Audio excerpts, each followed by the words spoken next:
Okay, so let's take a look at, I think we have a picture of media. Oh, it's Francesca.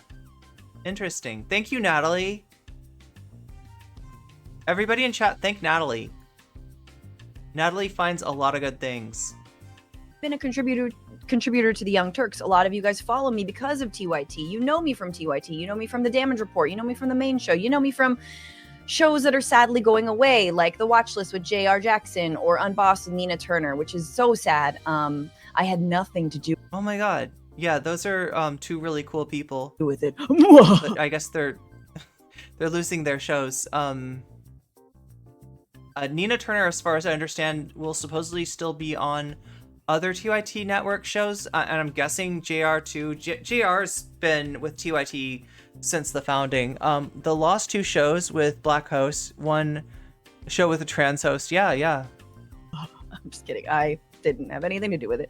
But I did want to just mention that, yes, there has been a lot of discussion about comments that the main hosts of TYT, that being Cenk Uygur and Anna Kasparian, have made about trans people. And I want to state for the record, I don't agree with them. And I think they're wrong. And the whole thing makes me sad. So one of the things that Cenk and Anna said and reaffirmed was that people are allowed to disagree.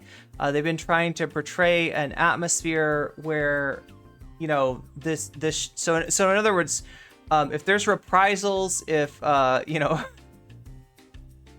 if Francesca ends up getting fired or her show gets eliminated, right, it's gonna beg some questions, right?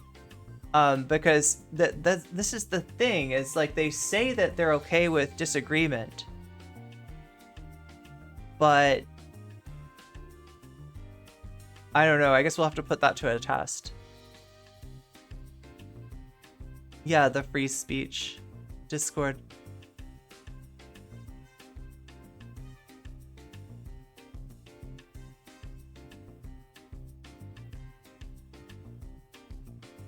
Wait, Unwatched is one of the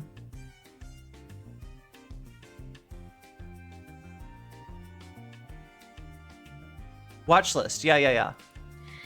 That's what you're going to get from me right now. That's all you're going to get. If you want to listen to more of what I had to say, become a patron. That's one way to deal with drama. Is put it behind a paywall. I don't sling mud. I mean, obviously, you know, that there's a difference between that and publicly, publicly stating your, I mean, this is a public statement of disagreement, but as far as like expounding on it, why I disagree, what I disagree with, etc., that's going to be... To get clicks, that's just not how I roll. That's why, again, not a lot of subscribers. But I also don't sling mud because I respect people. I want to work with people. And I still have faith that TYT can be a good place and is a good place. But if you want to know what side I stand on, I stand with trans people. I stand with the most marginalized. And I think it is incumbent upon all of us to do that, not for just their liberation, but for all of our liberation. Okay. And this is not, we're not playing like tradesies and swapskis with like... Yeah, a lot of trans people feel thrown under the bus, especially trans people that, I mean, TYT had a decent sized trans audience, and I'm sure there's some trans people that are still there. At least there's people in my comments claiming to be trans people and claiming not to have a problem with anything that Anna says. And at this point, right, it takes a certain degree of self-hate to be okay with like the likes of Jesse Singal, right? Like true liberation. And again, as I said, the kind of self-hate that you don't really see even in like Vosh's community. You see this in Destiny's community, right? In fact, that is where a lot of the support for Anna has come from. I've been told a certain kid, Wet Napkin, came out hard in support of Anna Kasparian, obviously Chud Logic as well, and I would guess Destiny as well, although like Destiny just like doesn't exist to me since we can't watch him on Twitch. He just oh, sorry Destiny, you're not that interesting. On Friday, If anything But I'm sure somebody in chat can confirm that. proves that we are all in the same muck and soup, it's the Supreme Court screwing over everybody. So nobody gets a ticket out. Everybody has to deal with fascism. So yeah, in other words, like taking in issues that you feel like are inconvenient, and you're gonna hear this from the majority report too, right? And trying to kind of push them by the wayside, telling marginalized people to shut up and sit down, right? And essentially what you're getting from Jink and Anna, since trans people didn't start the fight on sports, right? Sporting bodies, governing bodies, made the decision, many of them like decades ago, that not only was it fair for trans people to participate, right? It'd be unfair to not allow trans people to participate. And the people that are challenging, you know, the way that things work, the way that things have worked for decades, and like, might I remind you that like there has been no domination of any field. There has been no inability for cis women to participate meaningfully. You know, all this stuff about like, you know, the magic of the Y chromosome, right? Of trans women even on HRT being able to outperform like cis women to some ridiculous degree. Like that has not manifested, right? It's actually, there's so many barriers to trans people participating in sports at all, right? That you don't have a lot of trans athletes, you know, on the professional level, right? And you know, it's really hard for trans people to participate without getting, because even if you don't get outright discriminated against, you get a lot of side eye from the coaches, from other players, right? And you probably get some support too, right? There's plenty of people involved in almost every sport there is that will support you know, trans people, trans athletes, right? But you know, it's not easy. It can't be easy. It's something that like I was, you know, competitive at a certain sport that I just never pursued. And particularly because Joe Rogan and people like that were making a business out of demonizing like trans women that participated in my sport. So I just said, you know what? It's not worth it. It's you know, I would like to see, you know, I would like to, you know, do some amateur fights or something like that, right? But it's not worth it. It's not worth it.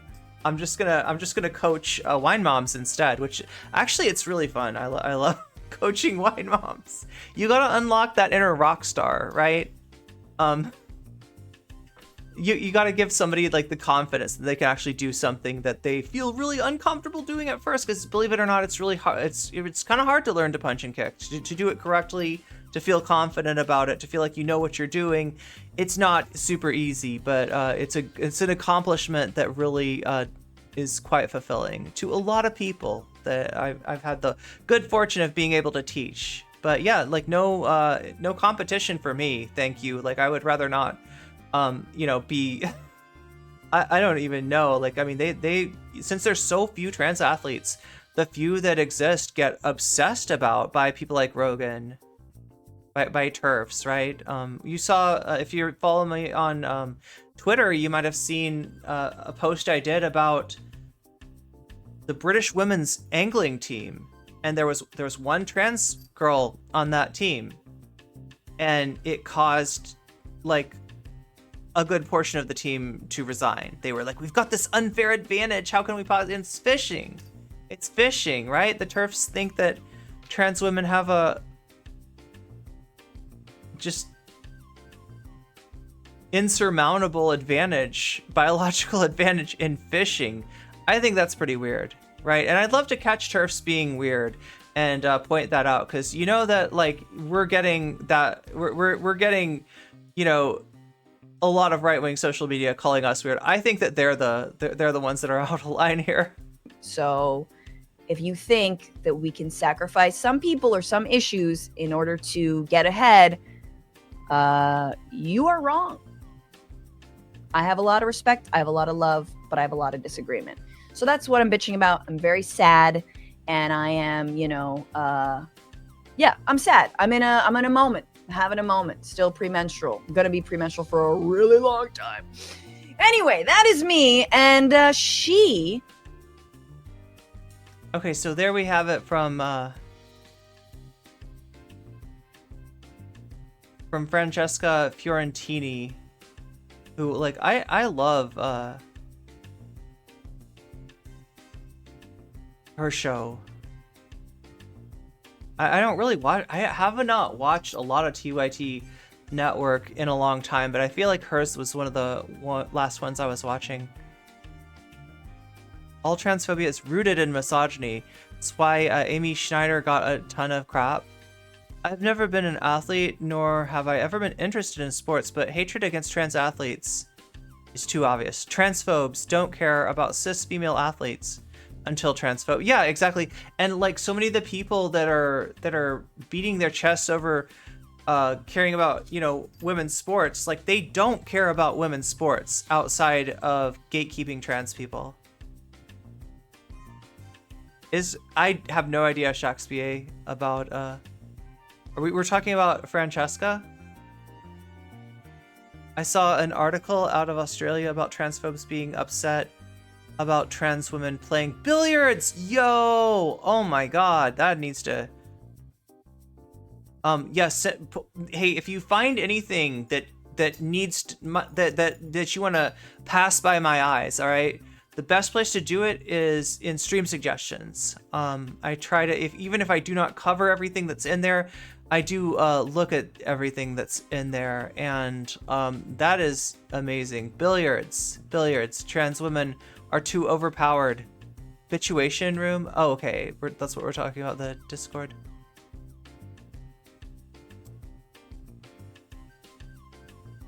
With a punishing and competitive 4-round unanimous decision over Alex Gutierrez in June 8th, Manuel ran his professional record up to 3-0. On March 22nd, he pounded Ye Huin to win his second career fight in a 4-round decision. They do the same with veterans in June. Why do LGBT people get a whole month? What about veterans? Well, what's weird is that...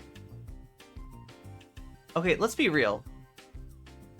When corporations do Pride events, it's not for our benefit. It's for their benefit, right?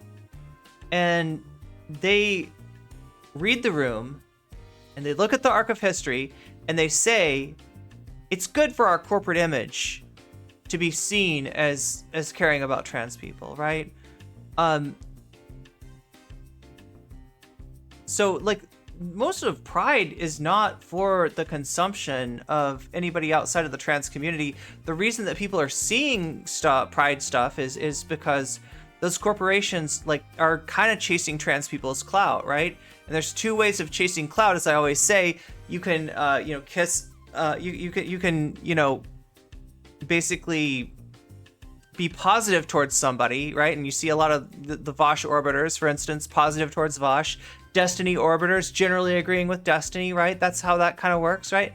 There could be a negative kind of call-out chasing too when somebody is picking a fight with somebody, mainly because of their platform and that being perceived as fighting with them, especially if there's a large audience that is negative towards those people, right?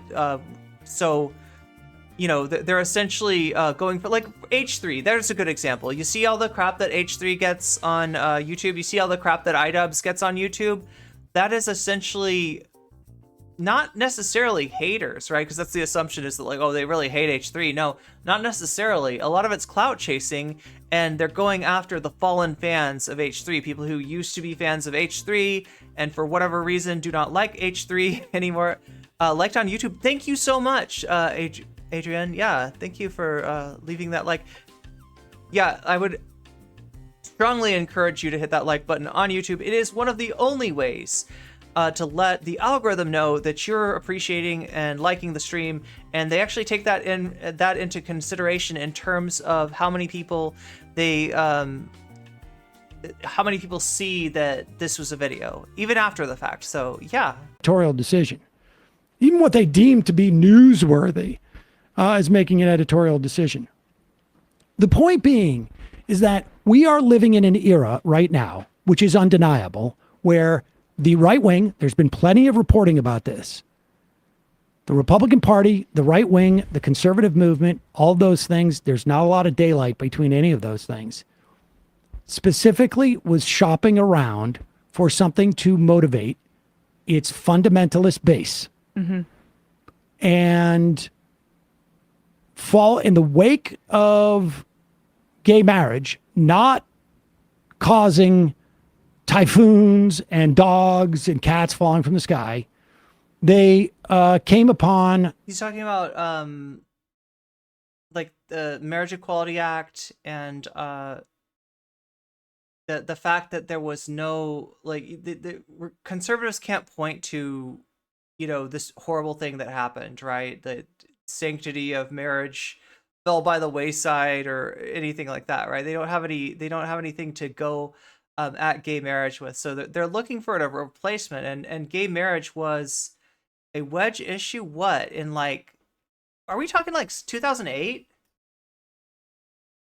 Yeah, 2008, 2006, 2000.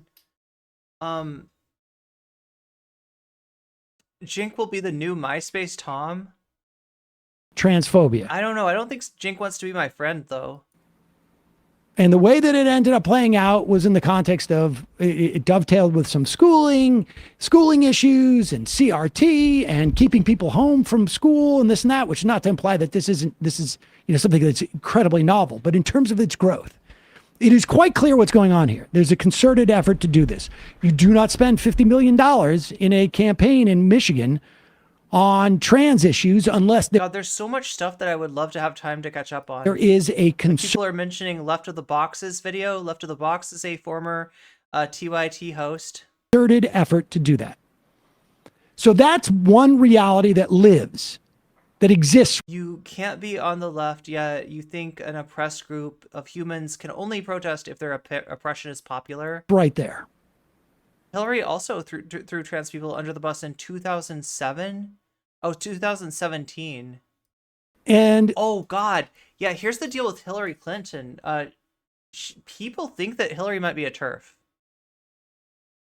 I can neither confirm nor deny, but I will say there was an awkward moment in Hillary's show where it felt like Chelsea was trying to hold Hillary back from giving an opinion on yeah, Sandy is Left of the Box. Yeah, that's Sandy. Apparently, due to some issues happening with Twitter, Tucker Carlson's show is in danger. I hope that also happens to Matt Walsh. Brian BTC. Well, so mentally, are you talking about the fact that if you look at the statistics, if you look at the views, right? Now, understand, views on Twitter are not views, right? Elon changed views to be impressions. In other words, if there's like more than 2 seconds where a video appears on the more than half of the video screen appears, like, you know, it's in view of you, right? They count you as a viewer. So if you scrolled past Matt Walsh, if you scrolled past Tucker Carlson's video, and you didn't scroll fast enough, you're considered one of those views, right? So they're worthless views. They're not really views. They're more like impressions. And you know, it's the numbers that they were throwing up for Tucker Carlson looked impressive, but you can't compare them to like YouTube views. You can't compare them to Twitch views. You can't compare them to anything else because they're literally like impressions. Those numbers don't mean a lot. But despite that fact, right? Even with that advantage that you know, any video really on Twitter has, right, in terms of the numbers being fudged, Tucker's views have consistently gone down week by week by week by week. He had Andrew Tate on this week, and maybe that was to try to get some more attention. the audience that he had on Fox News has not found him on Twitter. I don't know if they're on Truth Social or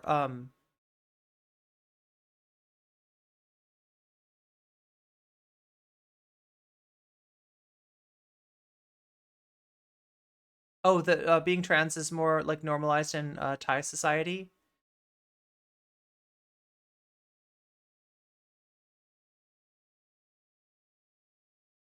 He asked her basically if it was okay to throw trans people under the bus to win elections, and she agreed. Um, Baron pointed that out, and Twitter views, yeah. It's I mean, it's absolutely true. Like, as somebody who understands the difference, like, right, like my views. Look at my views, for instance, right? If I do a video about Matt Walsh and I get, 1,500 views on it, that might sound pretty good, okay, cool, 1,500 people watch my Matt Walsh video. But if like 70% of those were Walshies,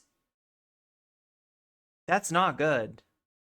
And it's not that I hate dealing with the comments. I actually like, the reason I'm called No Comment Chick is because I'm kind of vicious in the comments when I want to be. I'm not nearly as toxic as I used to be back in the day, but I like destroying people in the comments. It's just a passion that I have. Right. And so it's not an issue with that. I like, look, I'd rather transphobes be having a go at me than having a go at like other trans people who are not as like, like it rolls right off like water off a duck's back, right? I seriously do not care if I expect them to, hate me, and them hating me is, makes me happy. but the bad thing about that is, right, is those are not viewers who are going to like and subscribe. Those are not people I'm going to change their mind or convert, right? They are a lot more likely to dox and harass than they are to like and subscribe. So all it does is puts me at risk, right? When I've got a lot of views that are coming from that side. So like, yeah, not every view is the same. Not everybody watches for just as long. If somebody finds my video and they're like, I like the title, I like the thumbnail, let me click on this, and then they watch it for 5 minutes and they're like, not really what I'm looking for here, right? That's not a quality view. That doesn't do me any good. So views in and of themselves even don't do any good. But with Elon and with Twitter, we are talking about impressions. We're not talking like impressions means like you're like scrolling by my video and you see the thumbnail, right? That's an impression. You saw my thumbnail, you didn't click on it. It's an impression. It's not a view. That's what's counting as views for Elon though. So that's a confusion. I think YouTube used to do this. Stream Elements. Is there a Discord chat? Yes, there is, but I don't know if Stream Elements. Here, let me just like do this. People have been asking, and I was being lazy about it. Oh my god, I'm so lazy. I'm so lazy about this. Here, Vitingale, I just I need to just do the invite. I was thinking maybe somebody else might do the invite this time, but I can do the invite. Look at that. Is it the cause of rate limits? No, the rate limits happened because Elon didn't want to pay Google for services that they were providing to Twitter up until this year. And he planned to have alternate, resources that Twitter would use. And they just weren't in place at the time. So it's literally like an unforced error by Elon. It's Elon's inability to keep the lights on. It's Elon being cheap. It's Elon looking to cut corners, cut cost, and as a result, making the platform worse. But yeah, there's the Discord link. I will put this in. Let's put this in YouTube chat as well. TYT has moved to the center. Yeah. Center isn't. They're not center. They're center right. So that's the Discord link.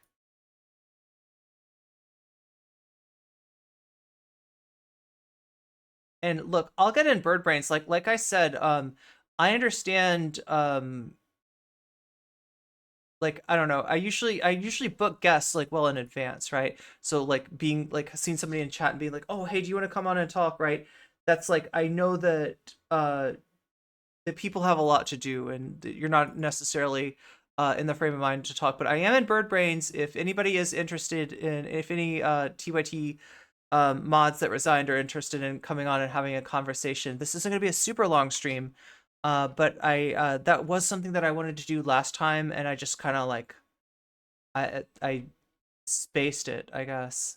The other reality may be that in your mind you have an issue with what goes on in women's sports. I'm just going to stipulate. But yeah, if you're a TYT mod who resigned, jump in the general chat, and hopefully we can find somebody to drag you into the Bird Brains chat, which is the Anna is now a third member of TYT to go full right wing grift. Yeah. Funny how we've all been reading the same news and TYT never moved. Anna's ego won't let her take an L, so it's time to turn coat. Yeah, so wait, who are we talking about with TYT? We've got Jimmy Dore. We got Dave Rubin. Yeah, Jimmy Dore, Dave Rubin. I feel like there's other ones, though, but I don't know if they were maybe always right wing. Like, what about, like, Jordan Sheridan? Wait, maybe I'm mixing... Oh, my God, there's two people. Jordan Sheridan, and then... I can't remember the other person's name. Yeah, the fourth man. There's been a few. Like, TYT's, like, known for spawning right-wing careers. That, like, I'm just going to say that's sincere. That you really care about women's sports. Okay? And you have some really... Thank you, John M. Or even non... Michael Tracy. Michael Tracy is who I was thinking of. Thoughtful ideas about what should happen in women's sports. If you do what we do here, which is what is going to help not immiserate a specific group of people, or what is going to mitigate doing that, or how do we protect those people? Even if you believe deep down, like I feel very strongly about, women's sports. Right. Which, people can be a little skeptical of that case in some instances, but regardless, I'm sure there's somebody. Oh yeah, we gotta count Jink as one too. You have the TPUSA video in Discord. It is incumbent upon you, you don't have to speak about it. Oh my God. Groove Dragon. Because it is contributing to Thank you for the follow, Groove Dragon. An environment that is wreaking violence. Oh my God. I just remembered when I eat out of my it's like a rice cooker bowl, but doesn't it look like a dog dish? I feel like I always look like I'm eating out of a dog dish here. Hey, what's up, Chromatic Mage? Special late night stream tonight for all the late night heads. A group of people in our society who have very little political or material protection. And that's just the reality of it. There is no excuse. I'm going to speak my mind. I'm not. You're in the Discord. You're in general. Not going to shut up about my opinion. Yeah. I'm a good girl, really. It is incumbent upon you, and it's sometimes acutely problematic if this is the. So what is Sam saying here, right? He's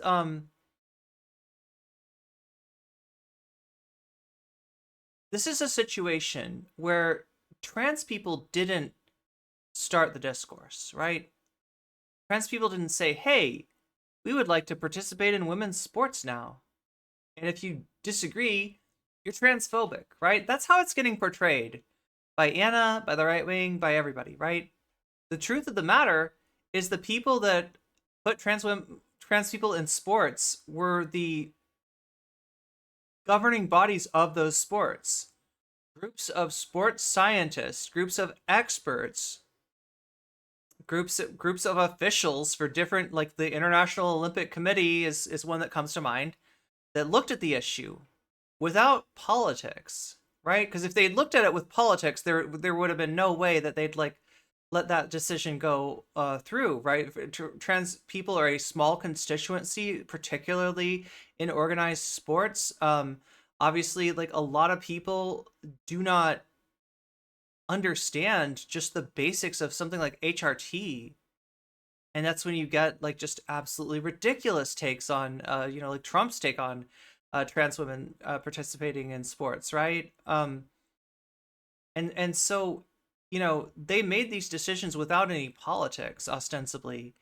And when they looked at the risks versus the benefits, when they looked at the question of fairness, both in the sense of, is it fair for trans people to participate in sports? And is it fair to not let trans people participate in sports, or force trans people to participate in the league of their like, birth gender, or put trans people in separate leagues, as people are always saying, always positing, forgetting the disgusting historical parallels that has to things that have already been discriminatory league assignments in the past, right? So this is a decision that's been made by the experts, and trans people are not the ones putting it at the forefront. Transphobes are.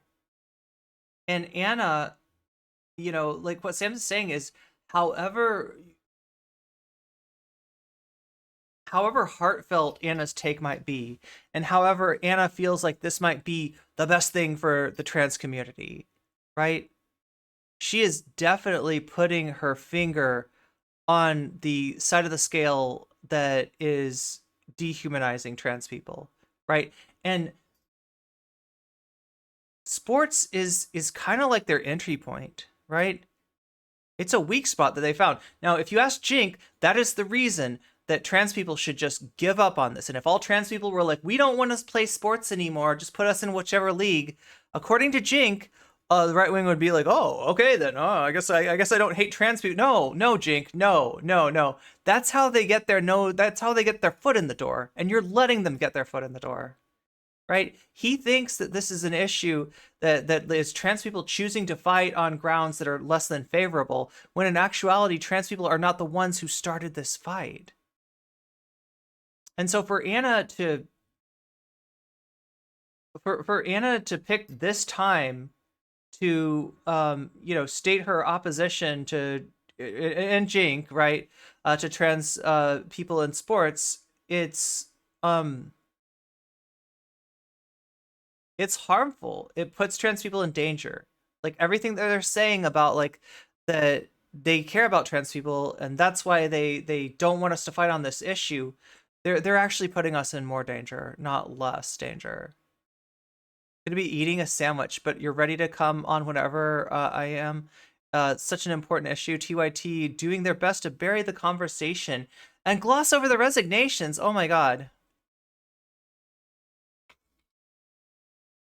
Biggest online, well, I can give you a chance to finish your sandwich if you want. Left of center outlet that exists. It's like I've got like this is a short video, but yeah. And I will say also much appreciation to all the mods who stood up and did the right thing here, right? Even if though they're ignoring you, we're not. That if you do choose to speak about it, which I think I have in particular. You haven't eaten lunch, you're in the same boat as me. I will go further and say I think it's incumbent upon you, if you are a part of the left, to be militant in support of trans activists, because I think the excuse that's given is that this is a wedge issue, and not conceding the point that somebody might have a different muscle structure if they're a trans person, blah, blah, blah, is helping the right. I don't agree with that at all, actually. I think conceding the framing is much more helpful to the right than being an advocate. I think. And think about what conceding the framing does, right? Because here's why this issue is particularly bad. Here's why this issue is particularly problematic as one to give in to the right on.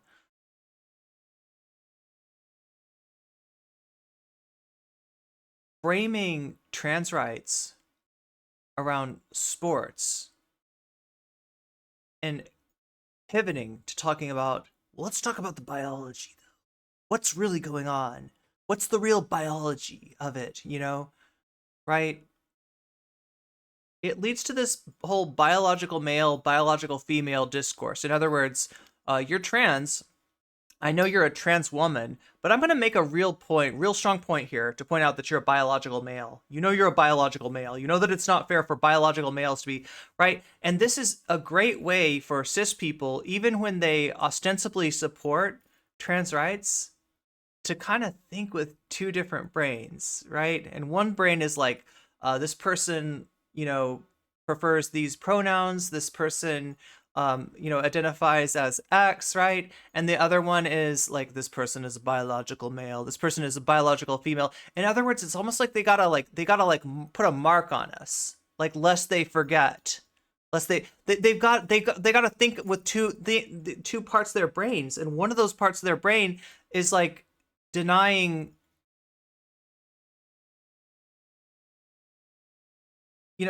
denying the existence of trans people, right?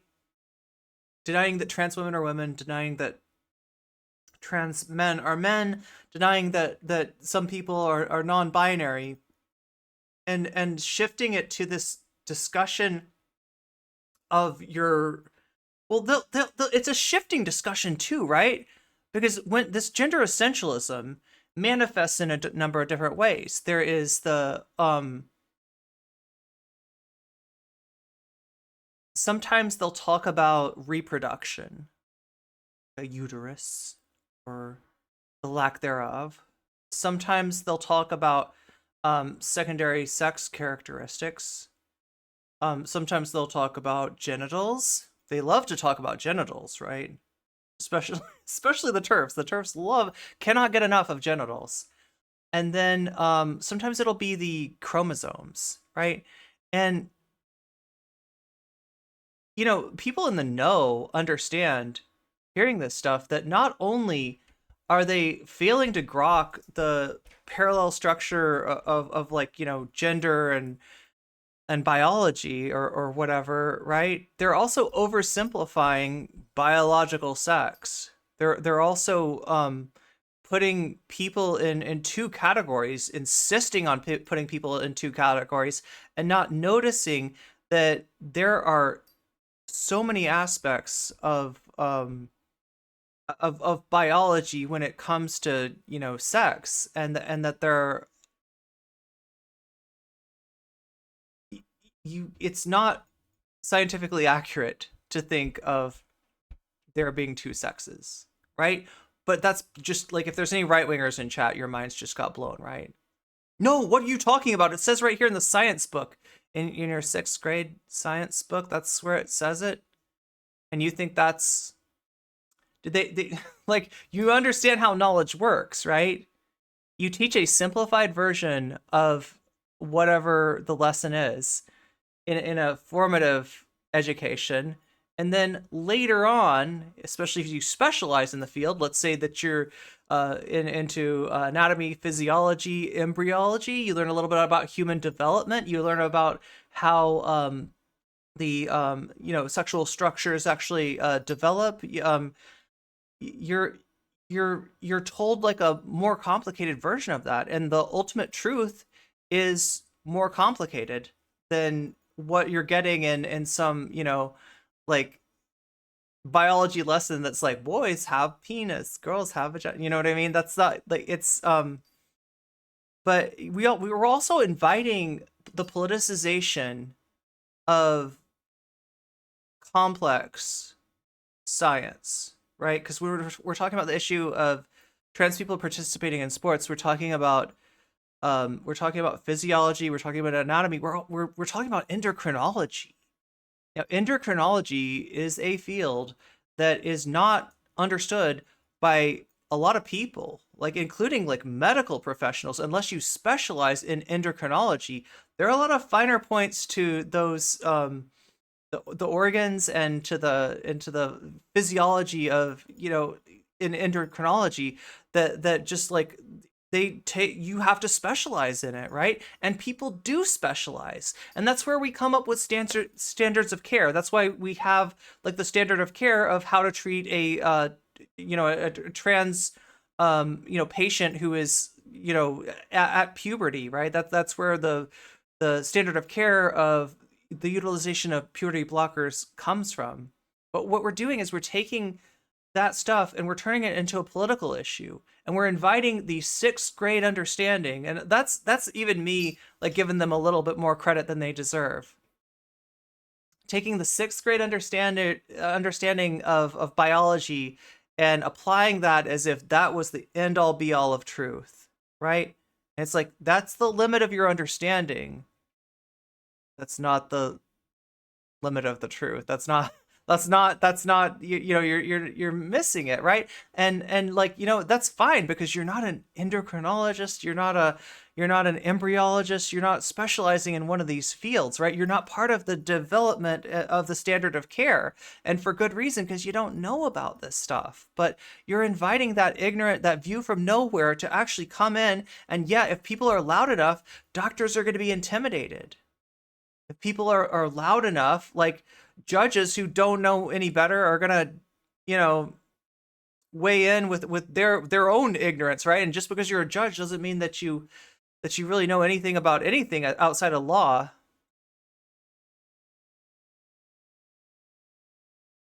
I think being an advocate, you're providing a counter narrative for a wedge issue that is being used cynically by the right, not being brought up by the leftist activists or the trans activists.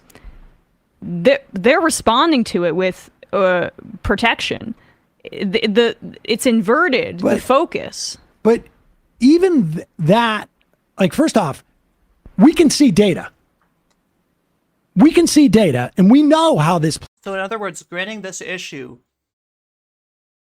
isn't just granting this issue. Granting this issue has a domino effect, because it puts people in the framework of, transphobic definitions of trans people, right? The arguments that are used for this, the ignorance that's appealed to for this, is ignorance which is particularly useful to a transphobic agenda. If you start thinking about, like, okay, well, trans people, trans women, I mean, they think they're women, but really, I mean, you know what I mean? If you start thinking like that, then you are on the road to absolutely selling out any kind of rights that trans people have. So instead of protecting us from ourselves, like Jake and Anna seem to think that they're doing, they're actually putting us in danger. Plays in elections. We saw it in this last midterms. Yeah. Now, you can show me a poll that says people don't want, trans women to play in women's sports, but I can also show you a poll that 75% of people want gun control. If you want to come and say that this is an electoral issue, come with data. I can show you a poll that MLK had a 25% approval rating at the time of his death. I mean, we can't just be fighting for what's popular. Yeah, there's gonna be a VOD, and listen, if you have a sub like you do, Swims with Whales, you can always view those VODs after the fact, right? If you need to see the VOD and you don't have a sub, little secret, okay? Follow me on YouTube. Subscribe to me on YouTube, because the VODs always go up there too. And they're in the live streams playlist. Popular in the moment, because then you're oh yeah, Bill Burgess, Ben Burgess just weighed in on this too, right? Saying that you can't change the framing around but that. Even if you're saying it's yo, the caps lock thing is giving me like I don't want to say flashbacks, because it's not an actual flashback, but popular in the moment. Like, it's not. I'm just remembering another chatter who really favored the caps lock button. It's not resonating from an electoral standpoint. That's why I think that is granted too bullshit. Much to the anti-trans people. Exactly. Right. Like I think that is a bullshit excuse. They aren't the post, because you would lead with that. Okay. As much as we heard, like, it's one thing to say, like, I find it really confusing how frequently people think about other people's genitals in everyday life. Is it unique to transphobes? It's way more common with transphobes, for sure. Yeah, I mean, like, thinking about somebody's genitals, it's kind of like, are you their doctor? Are you their lover? You know what I mean? There's very few people that most people want thinking about their genitals, and definitely like transphobes. And look, this doesn't just affect trans people. I read you that story about the girl in, I think it was Idaho, cis like high school athlete, right? And had a parent come up and challenge her standing to play in the sport that she was in. Basically got transvestigated, right? And this was a cis person. So yeah, these absolutely have effects on cis people too. A video, yeah, Ben Burgess's video is called "Don't Cancel Anna Kasparian." Ben Burgess is Anna's friend and was a guest on the Majority Report. Anna and Jink versus Emma Beef must be confusing him. I don't know. Look, like I don't hate or really strongly dislike anyone. I don't know Ben Burgess, right? So I don't have a feeling like about him as a person, right? But I will say that the guy is a bit of a bad take factory. Yeah. I don't think has always been kind of a bad take factory. Defund the police is the most artful slogan there is. America is a Christian nation. Religion still plays a big part in but to harp on it, you're just doing the work of what it turned out to be the corporate Democrats who wanted an excuse for why they were going to lose their elections, as opposed to the reality of the whole thing. In fact, that does help corporate Democrats. Europe, most bathrooms are for everyone to use. There is no specific gender. What about the UK? I feel like the TERFs in the UK always harp on bathrooms. That's a good point. And it's very hard for me to... yeah, famously, a Tory MP claimed to have had an encounter with a trans woman that we have reason to believe might actually be Sophie from Mars, and made a claim that this trans person said something really weird about drying their hands off on their genitals to her on the way out. And Sophie definitely did not say that, and I don't think any trans it seems like this is something that this Tory MP just lied about. Or wait, I believe maybe they're not an MP, they're like a lesser party well official. Let me put it this way, it's incumbent upon people who do what we do. Ben Burgess is the worst kind of class reductionist. That is one issue with him, to be able to make that assessment. And that is being I have no idea what's going on over there. I'm not in contact with anybody over there. And, my speculation and conjecture is no more informed, probably less so, than, people in this audience. But in terms of what I think is a responsibility and where a bar lies, while we're at it, in terms of the affirmative... Well, England is in Europe. Other Europeans tend to see the English as the hillbillies of Europe. Action thing. If anybody, including Jank, they did do Brexit. That, black people are going to get more respect now in colleges because there's no affirmative action, you're insane. Isn't this wild? Because it's so much of what TYT has always criticized the Democrats for. Like the idea that losing on an issue could be beneficial, right? Or purposely giving up on an issue could be beneficial. It shows that you're reasonable. Oh my God, do you really think the Republicans are going to be like, yo, you're reasonable. You're reasonable. Hey, you know what? We were going to do another January 6th. Try to put Trump in power again. But guess what? We're not going to do it now. Because you're so dang reasonable and we love you. Yeah, that's not going to happen. That is not going to happen. That's absurd. Yeah. I mean, to put it as succinctly as possible, there's a finite number of things that we can focus on. Matt says that quite a bit. And I think it's incredibly important in our industry to focus on the thing. Yeah, Sophie dried her hands off on her pants because there was no paper or dryer, or there was nothing to dry your hands on, right? Pants makes sense as a place to dry your hands. The other word does not. Things that are going to make sure that there are as much protections as humanly possible for trans people, for marginalized communities in this country. And I believe that focusing on the language of activists that are on the margins and that are incredibly anecdotal is in fact serving a far right agenda. 100%. Yeah. And it is really problematic to have the biggest center left, center of left. I don't know where you want to put them or where they would put themselves on some type of spectrum, whatever. Progressives, home of progressives is the title. I mean, it's a problem. Yeah, and it's not just the two of them that work there, I want to say, right? Like, there are a lot of great people that work in TYT. A lot of great people who are leftists and progressives that I don't think want to be associated with this. Right. I mean, but without like even getting into like the internal politics there, that's for people to suss out themselves. I have always had Sam is strong here.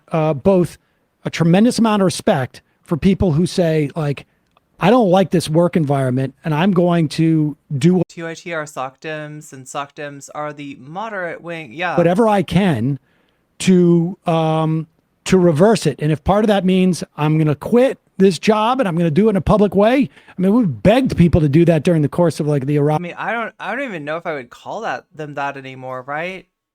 Like so many of the issues that they've sold out are like the most obvious issues, right? Even if you're not like a super dyed-in-the-wool progressive, it's pretty easy to say trans women or women, trans men or men. I feel like TYT is having trouble saying that. And it's pretty easy to say that, the unhoused people are not the problem. The state of being homeless is, right? Our commodified housing system is. That's the problem. So demonizing unhoused people even more, associating them with fear and violent crime it's not just like, well, you're just kind of like a little bit right wing on that issue, or you're just like not quite, you're pretty moderate on that issue. No, it's harmful. It's doing the job of the right. Same thing with the bonus holes thing, right? That is libs of TikTok level stuff, right? So the TYT, people have said centrist, people have said center right, people have made a lot of descriptions for what TYT is. But if we're gonna call them centrist, we're gonna really have to invoke some strong fishhook theory here, and say that they are the kind of centrists that are very close to the far right in some very disturbing ways, right? Enabling far right assholes like Jesse Singal. That was a Stalin quote. Okay. War and whatnot. Certainly there was a ton of that, with the Trump. I mean, I have a tremendous amount of respect for that. I also understand, because of the nature of the society we live in, that there may be people there who are like, whatever it is, the job that I do here is not terribly easily replicated somewhere else. And this is a time of contraction with these things. And, I've got college loans because I just. So Sam's being really understanding, right? People are talking about John Adirola. People who obviously don't agree with Jink and Anna, but haven't resigned yet. Look, I'm of two minds here. Like, I would like them to resign. But what Sam is saying is real. It is a job, and in this line of business, a job is hard to come by. Generally, what you've got to do is basically go into business for yourself. And unless you're doing like really well, even sometimes if you're doing, pretty well, things like health insurance are not easy to figure out if you're, just one person. Trans people have college loans, need to pay their bill. Yeah, that's right. Okay, so White Crone is making a point that all these things that we're saying about TYT hosts also apply to trans people. It gets harder to do when progressives crap on us. Yeah. So yeah, I mean, like it's the right thing to do. They should do it, and it has been, like a decent amount of time. I don't think you could realistically say, well, I'm going to wait around and see if it gets better. It's not going to get better. But with some people in the network, right? There's like for instance, if you're having a baby or something like that, right?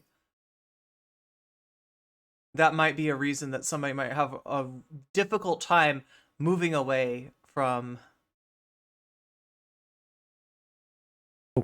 TYT. Bought a house or I've got a car payment or whatever it is. I also, have a tremendous amount of like sympathy and understanding for people in that situation.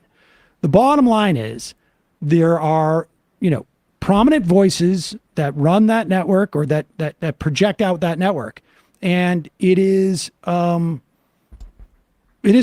of them to be playing nuance. And this is, I'm trying to be charitable here, playing nuance with an issue that is so clearly drummed up to inflict pain on people. They're hoping for electoral gain. I don't think. Yeah, and during a time when trans people are under the gun in so many ways already, right? It's inexcusable. Don't necessarily get the electoral gain, although it strengthens, if I'm in a red state and I can pass a law, I'm going to stay in office. It's not necessarily going to, impact Joe Biden's reelection. It's not even going to impact like in the purple districts. I think it cuts against them in the purple district. It's a real issue in Jink's imagination. So yeah, look, it cuts against them in the purple districts. It demotivates a constituency that otherwise would be highly motivated to, and probably still will show up in droves to vote for. And I'm not just talking about trans people here. I'm talking about like trans people and people who care about trans people, trans allies. Being highly motivated to vote both against the Republicans and for like a more progressive government, albeit Biden, right? Who has let us down in a lot of ways, but obviously is, but like the other issue about this is that Jink is hypothesizing that keeping trans women out of sports is going to drive a significant amount of people to the polls. It's either going to make people be like, yo, I was going to vote for Biden, but I don't want a trans weightlifter like smashing world records, and like I don't want, you know what I mean? Or like somebody that wasn't going to vote is now going to vote, right? It just doesn't make sense. It's the numbers aren't there, right? And standing up for trans rights might get young Gen Z people out more than turning small people on. Yeah, some people, have a lot at stake here. Somebody in the chat saying, I'm trans, both trans, partnered with someone who is trans, and a parent of a trans child. The margins to vote Democrat. Again, there's this is not a data first argument that people are making. And all the morons who've been making a data first argument, they had to end up like, reversing them. Baked, oh my God, I'm going to mispronounce her name, I feel like. Baked Remanzetta is also a former TYT mod who quit. Themselves anyways on a lot of this stuff. Yeah. I mean, so like, I only acknowledge it because feel free to correct my pronunciation. I want to say that I think that Very is close. a red herring and a bullshit excuse. And if leftist critique causes you to... I'm famously bad at Italian diction. This is what caused me to feel out of my like my music jury, like change your worldview, trying to sing Italian arias, or adjust your approach that drastically. That is definitionally reactionary. I feel like I hit the notes okay, but my diction was abysmal. Well, I mean, I heard this from... Oh my God, no, it's a German name. Okay, that's why I'm mispronouncing it, because I was taking it as an Italian name. Oh my God, okay.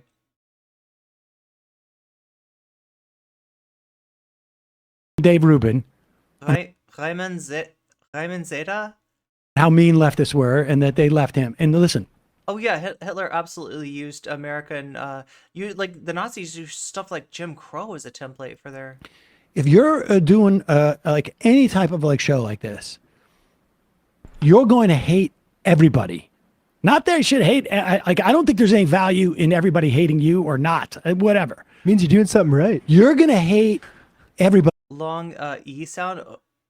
Riemann Zeta.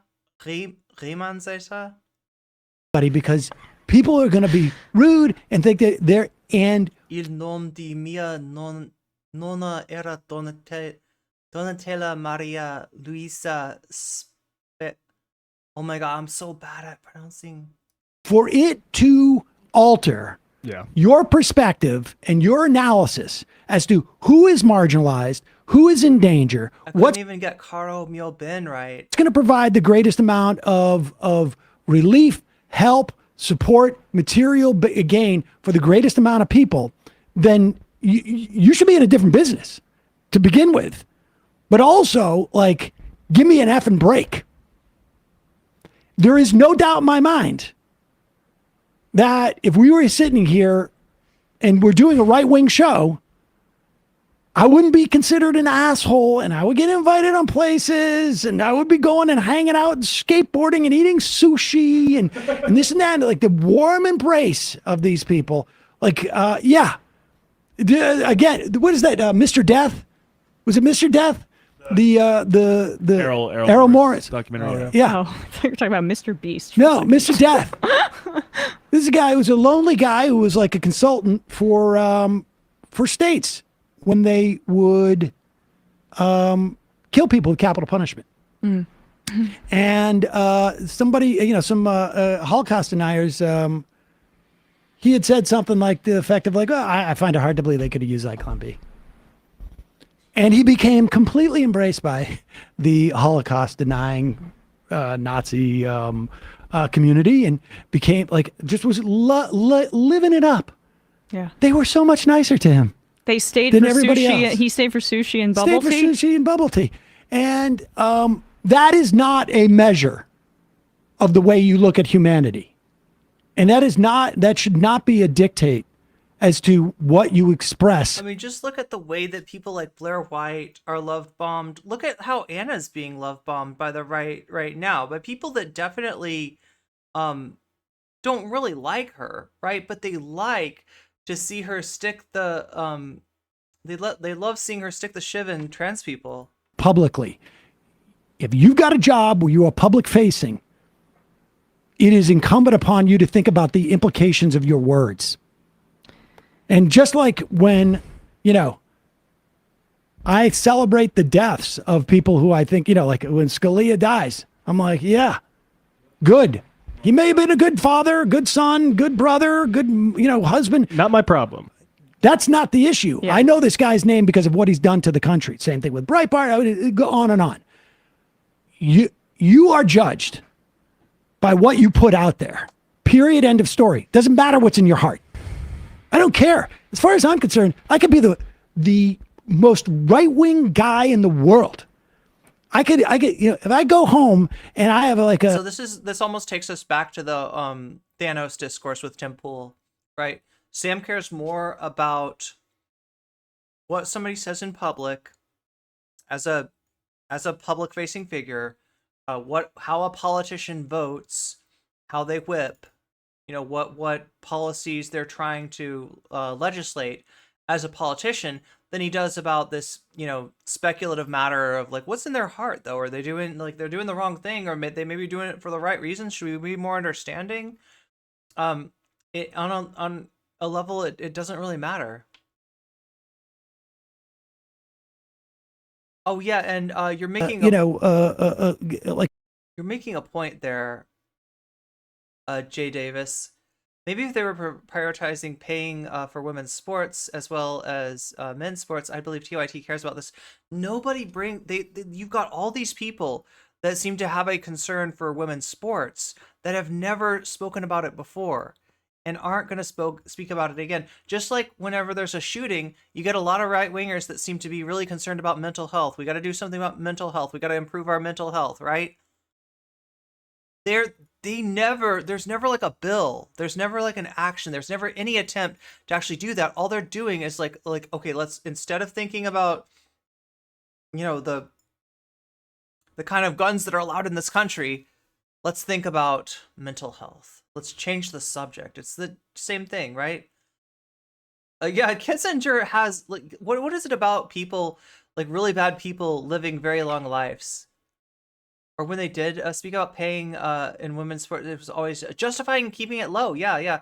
Like, I mean, there's a story of the I'm trying to remember the NCAA, right? So basketball is a big sport. Men's and women's basketball, I think, are pretty well. Like, I feel like a lot of people watch the women's the women's NCAA championship, and yet somebody who participated in it once gave us a sense of the comparison of the facilities, right? So when you participate in something like that, you get access to a gym.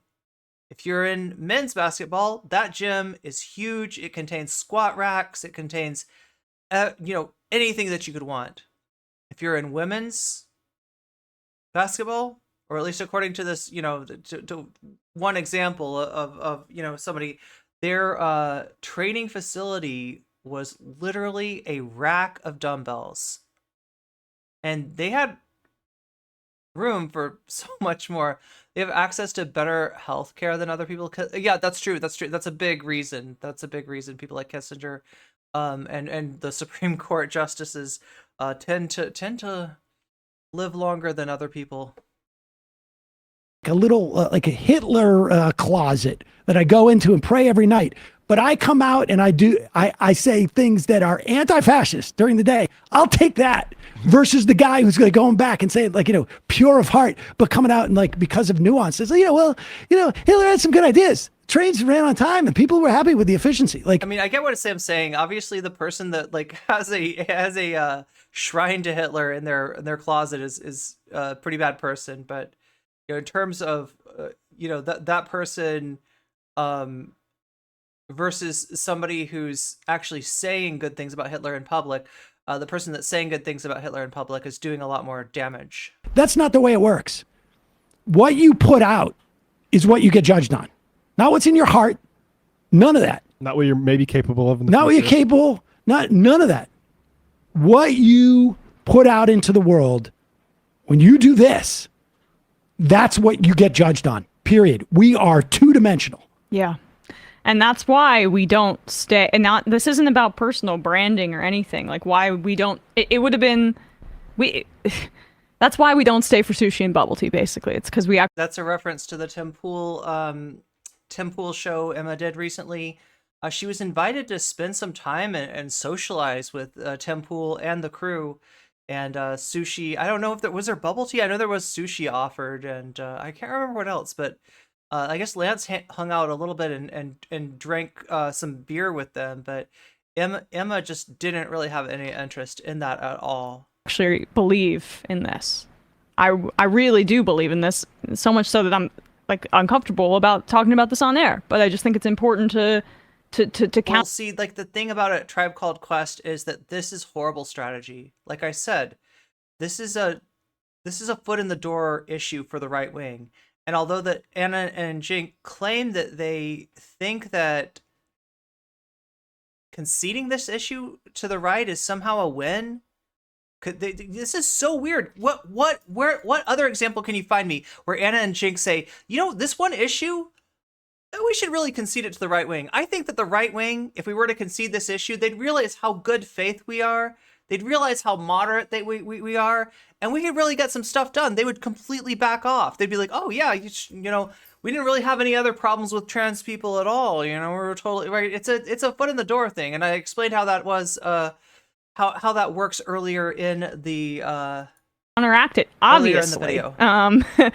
So this trans solidarity with Benny, who resigned from TYT.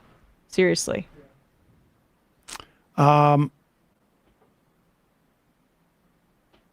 right, let's we went a little long today. Yeah. I mean, what if it's just naivety? Okay, so if we're judging, is Anna Kasparian a good person? Is Jink Uger a good person? Then you're right. Intent matters, right? But you know what? I'm not. All right? Neither Anna Kasparian nor Jink Uger are getting invited to my Thanksgiving, regardless of their viewpoints, right? I'm not gonna have either of them babysit, like, right? I'm trying to think what other. There are issues where you'd want to know is somebody a good person or not. Public-facing figure is not one of those issues. And you know, like, honestly, for anybody who thinks that there's something about these issues that Anna's just not getting, or hasn't had it explained to her right, or that Jink's just not getting these issues right, please, like, look at what Benny has said in her many interviews, detailing the extent to which she did reach out, the extent to which she shared research that she had accumulated with Jink, and the extent to which neither Jink nor Anna was at all interested in it. If you're expecting that this was just like a little misunderstanding, and you know they're trying to do what's right by trans people, that ship has sailed. And you know, look, I'm not going to judge you for not being as terminally online as I am. All right. But as somebody who's watched this issue for quite a while now, I can say that with full confidence. I didn't jump to the assumption that TYT was unsalvageable. I did not, you know, even though like everybody says, you know, they are, you know, sock dems at best. And honestly, at this point, they're looking kind of IDW. It's not a conclusion that I came too hastily, but I mean I understand the frustration and the confusion, right? And Sam was confused about this too. Sam, when he first got asked about it, when Tuna John called into Sam, Sam could not imagine how bad things had gotten on TYT, how fast, right? And the things that changed with Anna, she claims, are that she found some new information, right? And that's understandable, right? You feel one way on an issue, you find new information, and then you change your mind about it, right? That's understandable. But with Anna, it's not that she found new information. She seems to have forgotten old information, right? Like, as in, you take Anna from 11 months ago explaining language like birthing person to somebody to the right of her, and you put that Anna in a debate versus the Anna of now, the old Anna wins, because the old Anna was informed on that issue. The old Anna understood the reason for that language. Anna has literally forgotten, and I say that with air quotes because I don't think she's forgotten. I think she's playing ignorant. It's strategic ignorance, right? And that's not the sign of somebody who just doesn't quite get it, or they're missing a few pieces, or they have the right intentions, but she doesn't care. She's throwing trans people under the bus. She's hurting us at our time of need, and she's cashing us in. So yeah, I mean that's wow.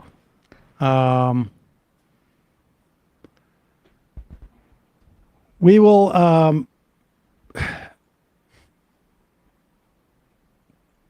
Nico, did you see that? Yeah, like, well, Lisa, like a lot of people do, like, you'd have to, like, you know, kind of you'd have to look at a lot of TYT footage to find like the, you know, relevant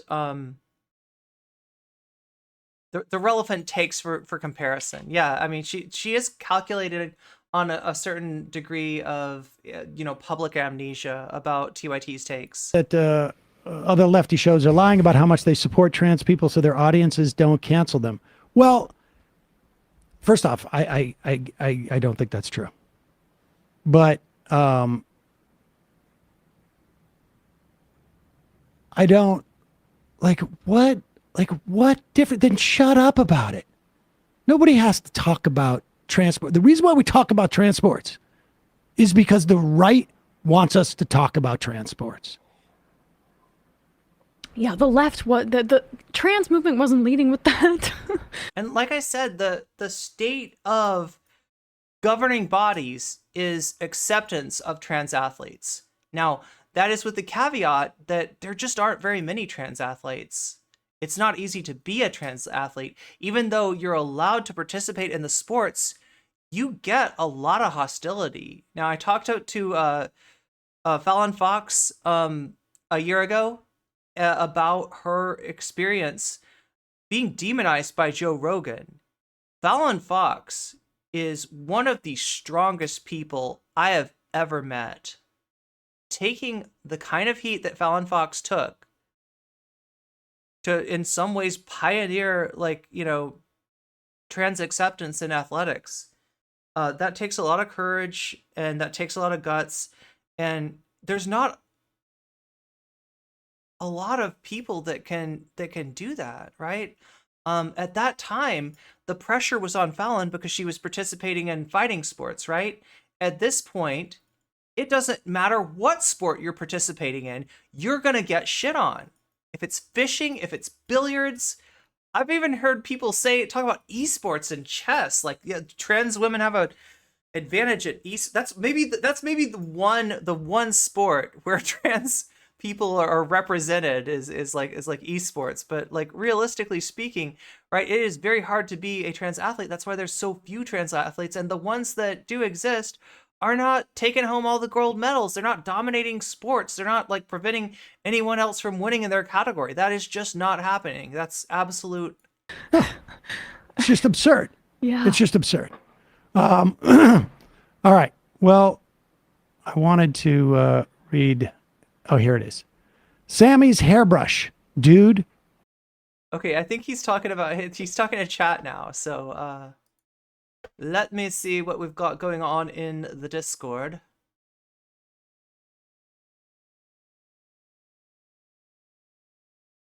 And see if I can manage a simple thing like moving somebody into bird brains.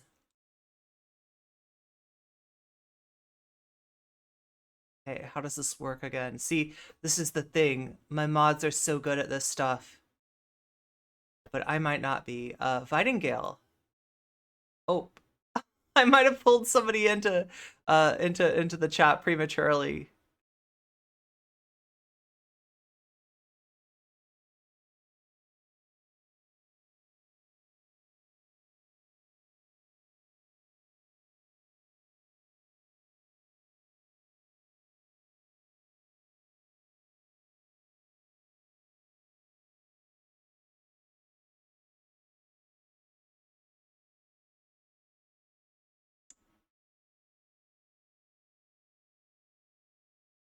Oh, yeah, I pulled you into bird brains, but you dropped out. I didn't know. Yeah, I kind of I kind of just dropped you in without asking. Um there you are. Oh yeah, and you have the panel permissions now, so you can just jump in Hello. anytime you want. Hey, what's up? Everybody, this is Vitingale. If we can get a shout out for Vitingale in chat on Hey Twitch, that there. would be Thanks for having amazing. me. Let me know if my mic needs any kind of adjustment. I just turned off the audio because I was listening to your show. Oh yeah, because you'll get an echo that way. I'm not hearing an echo. There is a little bit of background noise. I don't want to, pressure you if it, like, it's usually a noise gate kind of thing. And sometimes noise gates aren't the easiest thing to adjust on the fly, but we can definitely hear you, and you're not getting an echo. There's just a little bit of background noise.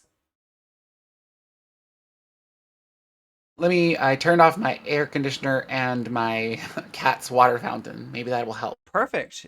Yeah. Oh my God, those water fountains are awesome. Like I had one for my cat too, but low key it was kind of for me. Like I like having running water in my room for some reason. So how are you doing? Yeah, it's really nice actually to have a little bit of like sound. Yeah. Bath. Yeah, definitely. If you're in a city like I am, you got a lot of extraneous sound that's a lot less pleasant than a fountain. Air conditioning can be good for that too. Yeah, for the white noise. So yeah, this is Vitingale. Vitingale is one of the mods who submitted that letter of resignation and staged a kind of a action on TYT's show. I think it was it Friday of last week? Yes, it was on Friday of last week. Pretty much right at the beginning of the main show was when that was set off. Mm-hmm. And I can talk more about that if you wanted to, or yeah, I can tell you anything you want to know. Yeah, I mean, I'm just curious to hear about like the community of mods for TYT, kind of how this was coordinated and and planned and everything. Anything that you want to touch on as far as that?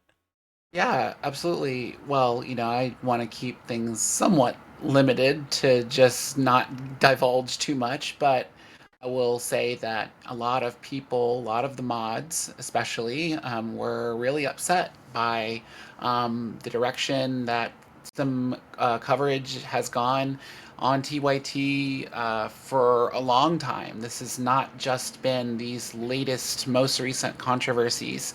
I would say for me, this started like maybe even as much as of a year ago. There's been segments that have come up that me as a trans person and non-binary person took great objection to. I even wrote very long critiques about what was going on and tried to submit that through our liaisons to the hosts, to the people there at TYT, and unfortunately those things kind of went unheeded, and I never got to speak to anyone more directly in any position about that, and it just sort of has seemed to have gone downhill from there. Yet at least for myself, I don't use I statements and things like that, but I thought that it was important to stick around. To serve the community. I felt like that was part of what I was doing there, and I was always representing trans rights and my values there in chat, and I felt like that was making a really big difference. However, when some of these things happened, I was already upset about it, and then over the weekend, I guess it was on well, this kind of goes back to June 30th and July 1st, when I think it was right at the end of, yeah, it was June 30th, something like that. I had seen, it was probably a video of coverage from the previous day, and it was all of these terrible rants and a lot of clips that were seen out. And I actually had seen a video by Andrea Rovensky. I don't know if you know who that is, Yes, but yes, yes. So chat I'm may not. know Andrea as Cyber Demon. Andrea's rebranded to Andrea Rovinsky now, but amazing streamer and YouTuber. Yeah, and I very passionate, and I'm fairly new to her content, but I have a lot of friends and some of my fellow mods and other community members or regulars over in that channel. And I was watching. I think I had missed one of the live shows, but I went back and watched a video that was posted about TYT. And, she doesn't usually cover TYT, but there was just so much vitriol coming from them that she kind of had to cover it. And one of the things that she brought to my attention on there was that these things were being said by the TYT main hosts, Anna Kasparian and Cenk Uygur. And she made up the amazing point that the other hosts, where were they? And in this, and are they speaking up to their colleagues, to their friends, to their coworkers, and voicing any objections whatsoever to this? And no, they weren't, and it's, at least that's not what it seemed to be, and it's not vocally, not on air, anything like that to their audience. And she, said, they're complicit. As long as they remain silent, they are complicit with this. And that really upset me. It caused me to, I shared that video on Saturday, July 1st. I said something, paraphrasing myself.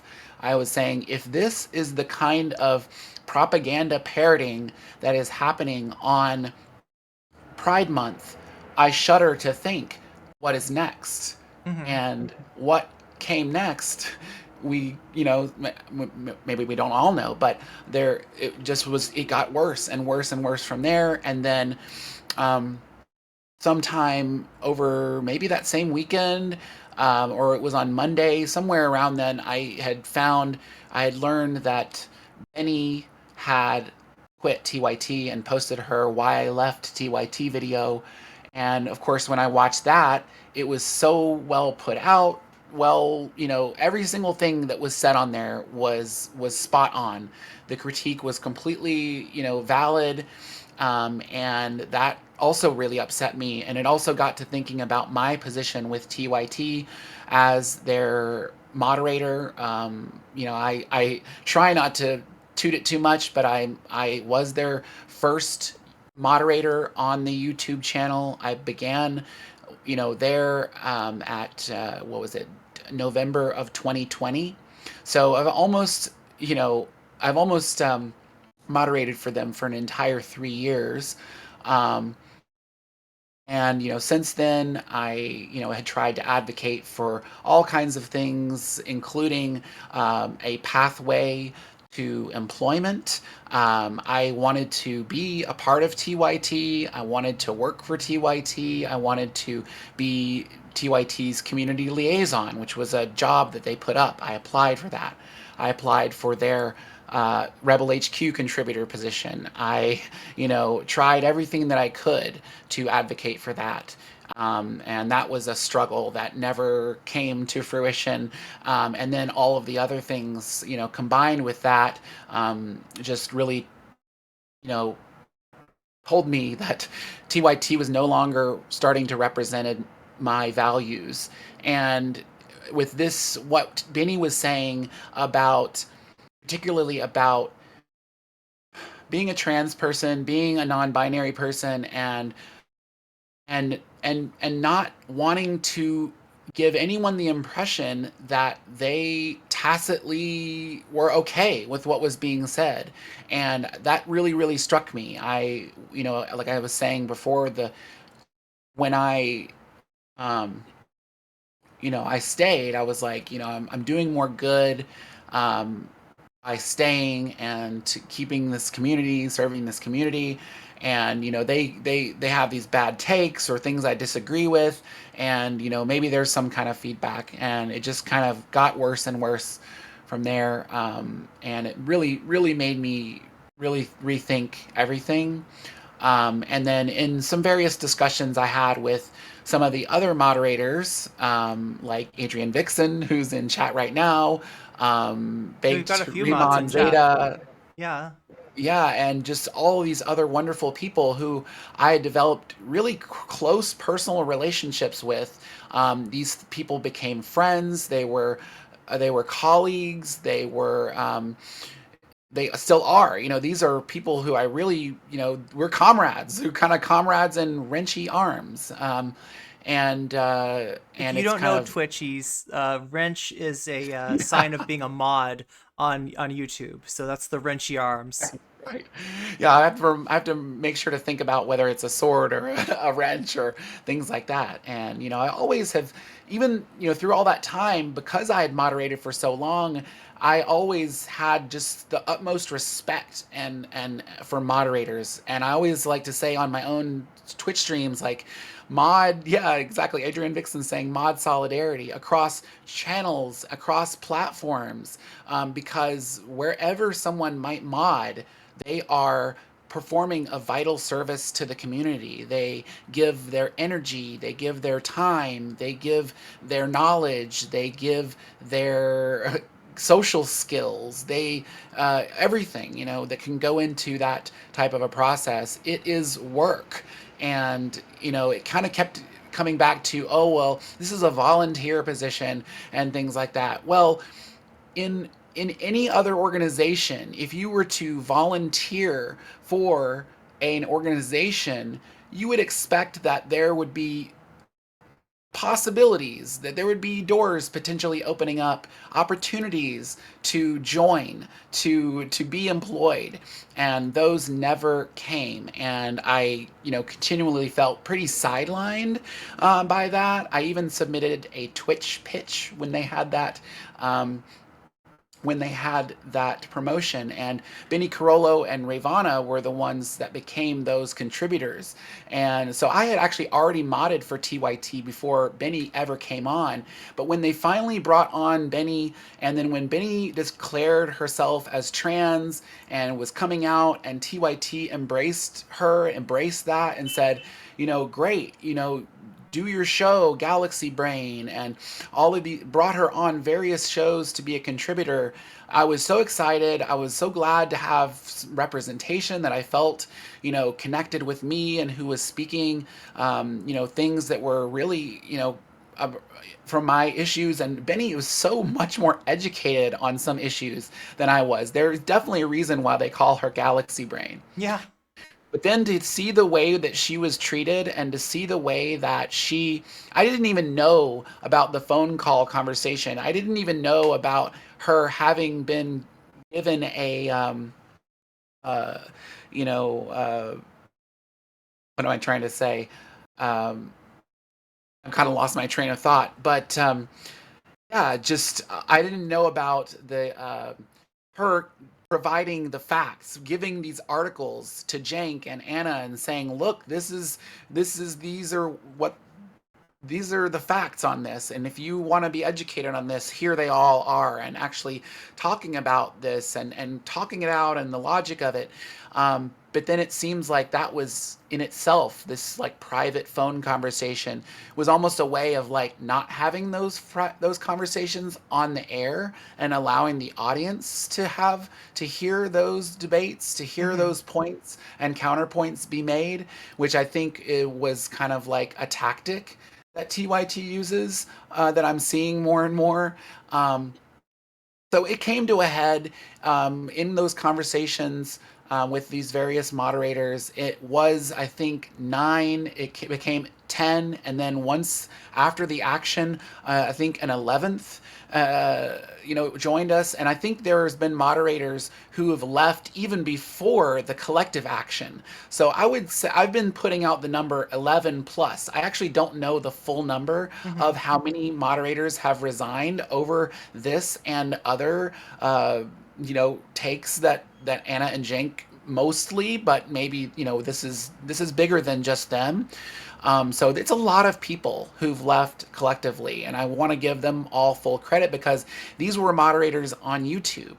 These were moderators on TYT.com. These were moderators on Twitch. These were moderators, on all these different platforms that have a live chat function. Actually, Facebook was another platform that actually TYT chat was actually still toxic all throughout those things because Facebook was a platform that was unmoderated. And that was also a thing that I was really kind of rubbed me the wrong way sort of from the beginning, but I just sort of like jumped at the chance to be a moderator, was that before at November 2020, TYT chat was absolutely overrun and toxic and full of white supremacy, bigotry of every kind, logos, spamming, just of every kind of thing. And it always struck me strange how they did not moderate their own channel. The channel didn't moderate itself. There was never any moderators added from the beginning, who just belonged to staff. TYT has exactly, Adrian Nixon. TYT has a lot of resources. They have interns, they have staff, they have producers, yet they never moderated their chat. And I kind of am coming back to that was a choice that they made. Yeah, interesting. And I remember. Go ahead. Oh, I remember the old days. Like it was like unmoderated, and I always assumed that they just didn't have any way to that YouTube didn't have that function. It's almost like they treated it like the comment section, and comment sections, I guess, are always toxic. And I mean, there is a way to moderate comment sections, just like a lot of people don't do it. But yeah, like the mods are the heart and soul. There is no community without mods, because like, look, if we didn't have mods here, yeah, like especially when I take a stand for an issue that's not popular with a lot of cishet creators on Twitch, my chat's going to be absolutely overrun.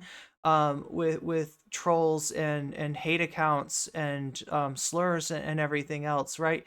You don't really have that base of operations to form a community without people that are taking care of it, and it's a lot of work, especially. So you said you were the first mod on TYT.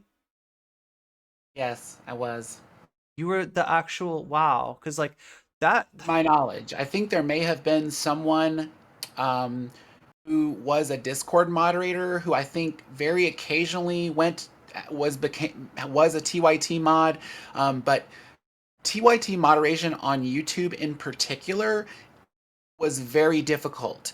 TYT had, usually like not always, but at least 5,000 to 10,000 viewers in any given show, and public chat, the public stream was always an incredibly hard thing to do, especially by oneself and things like that. So I believe they briefly had someone on there, but I don't believe they ever really moderated for any long, length of time in public chat. So yes, I was the first YouTube moderator on their live chats, and as I'd said on the letter hack, I will just give a shout out to the letter hack who, and I think you've already, Oh yeah. covered this a little bit, and who brought us on immediately on Saturday after the Friday's action and talked to all of us and asked us what was going on and what does it mean to be a moderator and what did we go through and why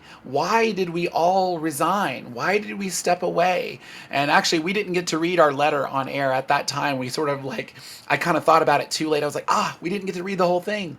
But the letter hack clipped up our highlights and then put a reading of one of our moderators, Roller Dragon, reading the letter.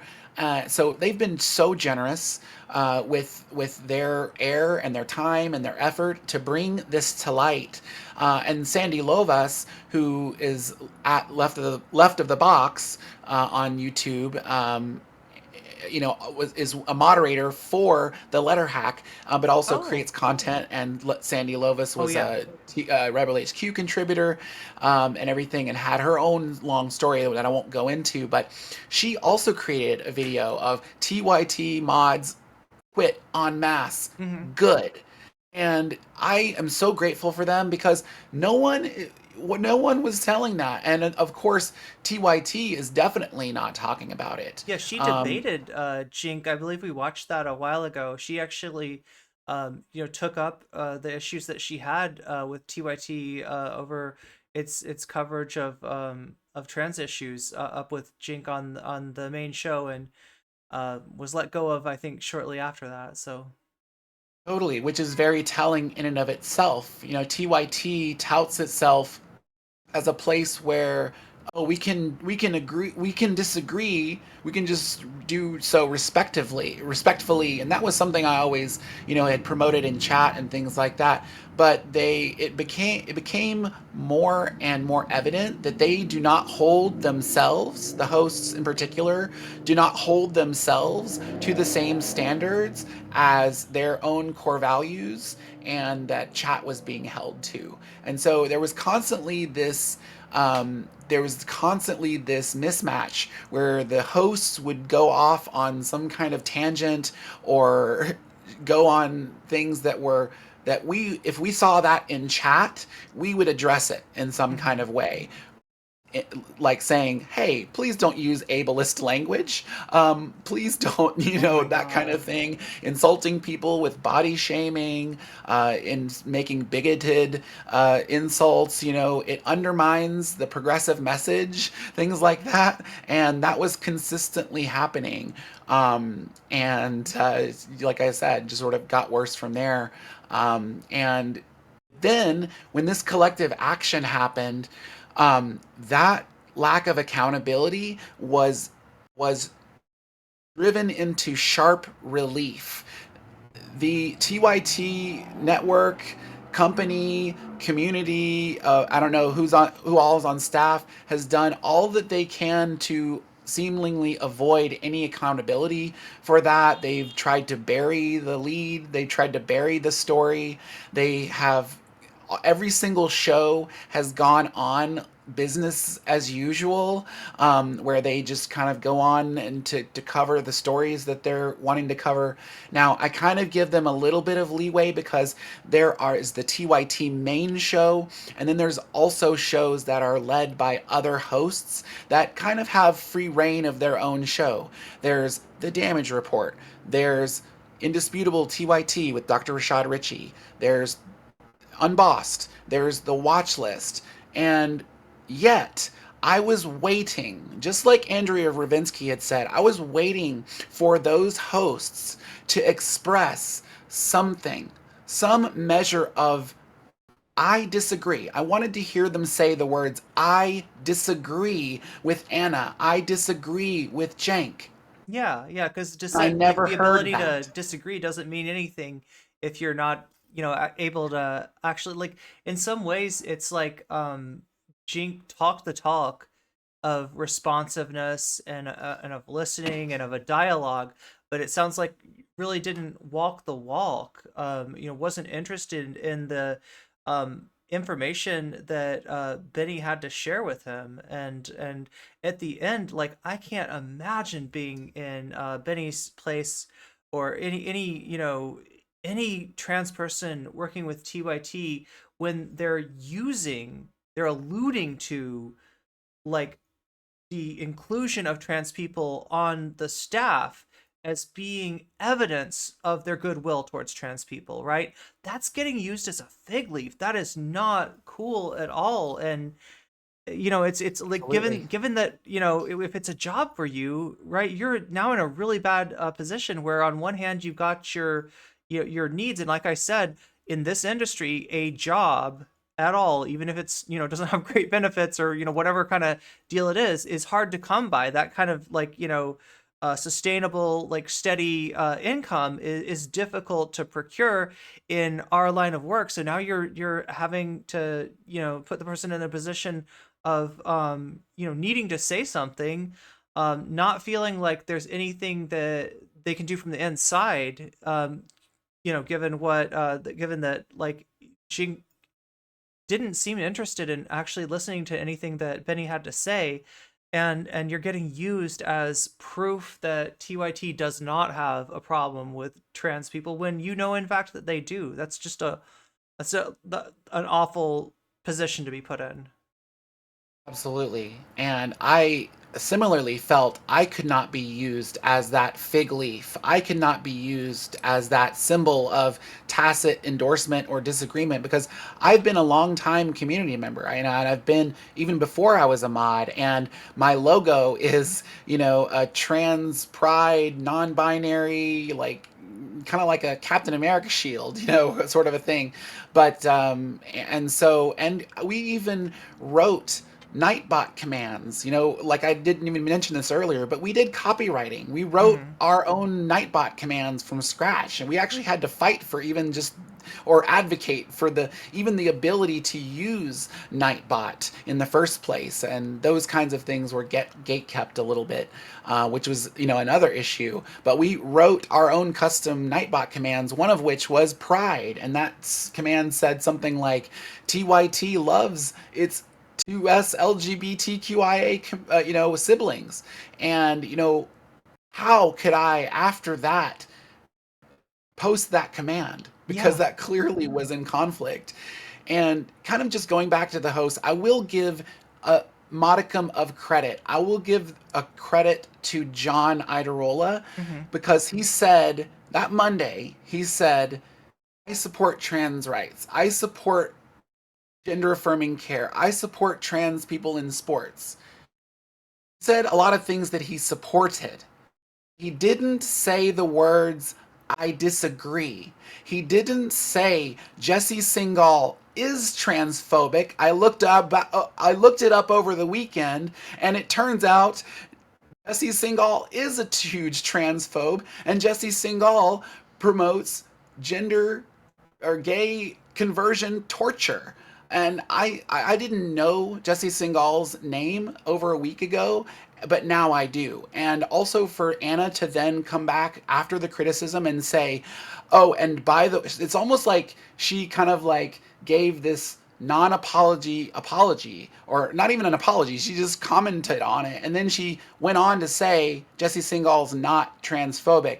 So I just found that It to would have be gone so much better utterly with a disgusting. ukulele, honestly. It would have she needed to break out the That was in the letter. ukulele. That was Oh Forbes. Shout god, the out to letter Forbezilla because went she wrote that hard. line about the ukulele. Yeah, no, the whole letter was just fire. Like I was surprised. Yeah, Like I was like, okay, well, we should read this letter because it's an important thing. But I wasn't expecting it to be written in such a way. I wasn't expecting it to be so well written and to resonate so hard.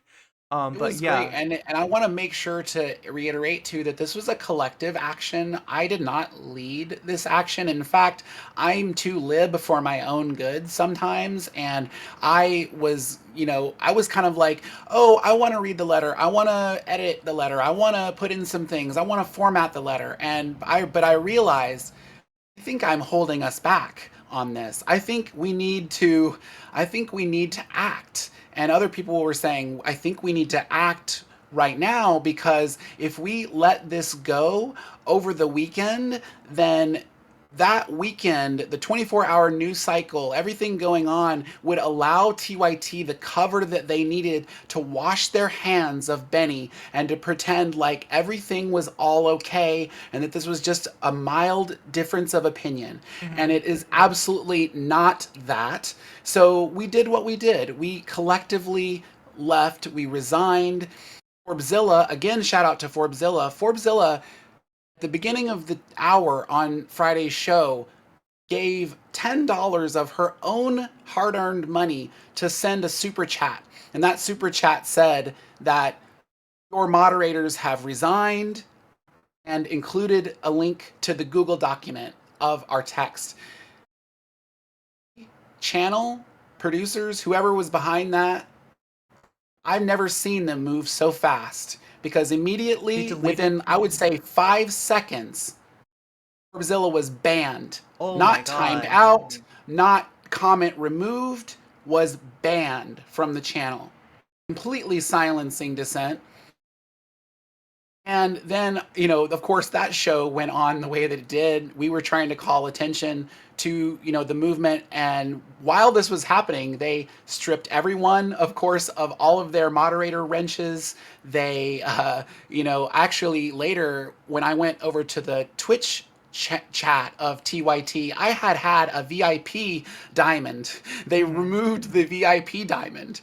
And without saying anything about it, it just disappeared all of a sudden. So it's interesting how they respond to dissent being voiced, even Especially in a considering what you were saying respectful about way. their reluctance to just institute basic, moderation and like things like Nightbot and like you're here helping them. You're here giving them, throwing them a bone, saying, hey, you might not know about this, that there's this thing called Nightbot. They're so reluctant to give the go ahead on that, and so like you got to do a lot. What Vitingale is describing here in terms of removing, banning people, removing permissions from people on multiple platforms, like that was that they like you said, they worked fast. They were highly motivated to suppress any public expression of dissent, and that really cuts against Jink's whole message of being a place that is tolerant of disagreement. They are absolutely not tolerant of disagreement and are doing everything they can to stifle that. Yeah, and it's gone on from there, and it's just and again, I'm kind of gave a little bit of credit to John Iderola, but again, they could not bring themselves to disagree. This was also Wednesday. This was the Wednesday after the holiday last week, right? So it was the first show after the holiday, after Benny's announcement, and actually that is, I don't know if you're not familiar with the TYT audience, Wednesdays on the Damage Report is Big News Wednesdays. So who was there? J.R. Jackson was the co-host, and J.R. Jackson also did not voice any disagreement, and so I immediately held them to account on that. I immediately said to myself, okay, great. They've said we support trans rights, but they didn't say we disagree. And so I was really disappointed by that, actually. And then I watched Indisputable, which is right after the damage report. And the show was about 9 minutes late.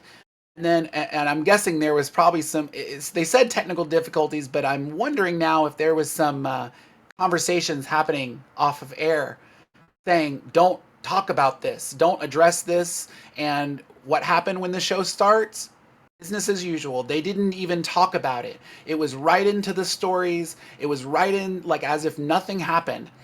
And then same thing, I didn't actually watch, had so many things going on. I didn't watch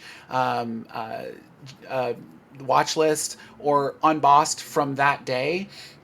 But from what I've heard from others, it was exactly like I've said, just business as usual, covering the stories, not addressing it. So John Iadarola was literally the only person that day to even talk about it. And when he did, it was sort of this very soft thing. Andrea Ravinsky was actually there in the YouTube chat to listen because I had told her kind of like, what had been going on. And she actually said, thoughts and prayers. And I think that that's an absolutely great characterization of what happened. It was kind of like, we're with you, but we're not going to actually stand up for you in any meaningful way.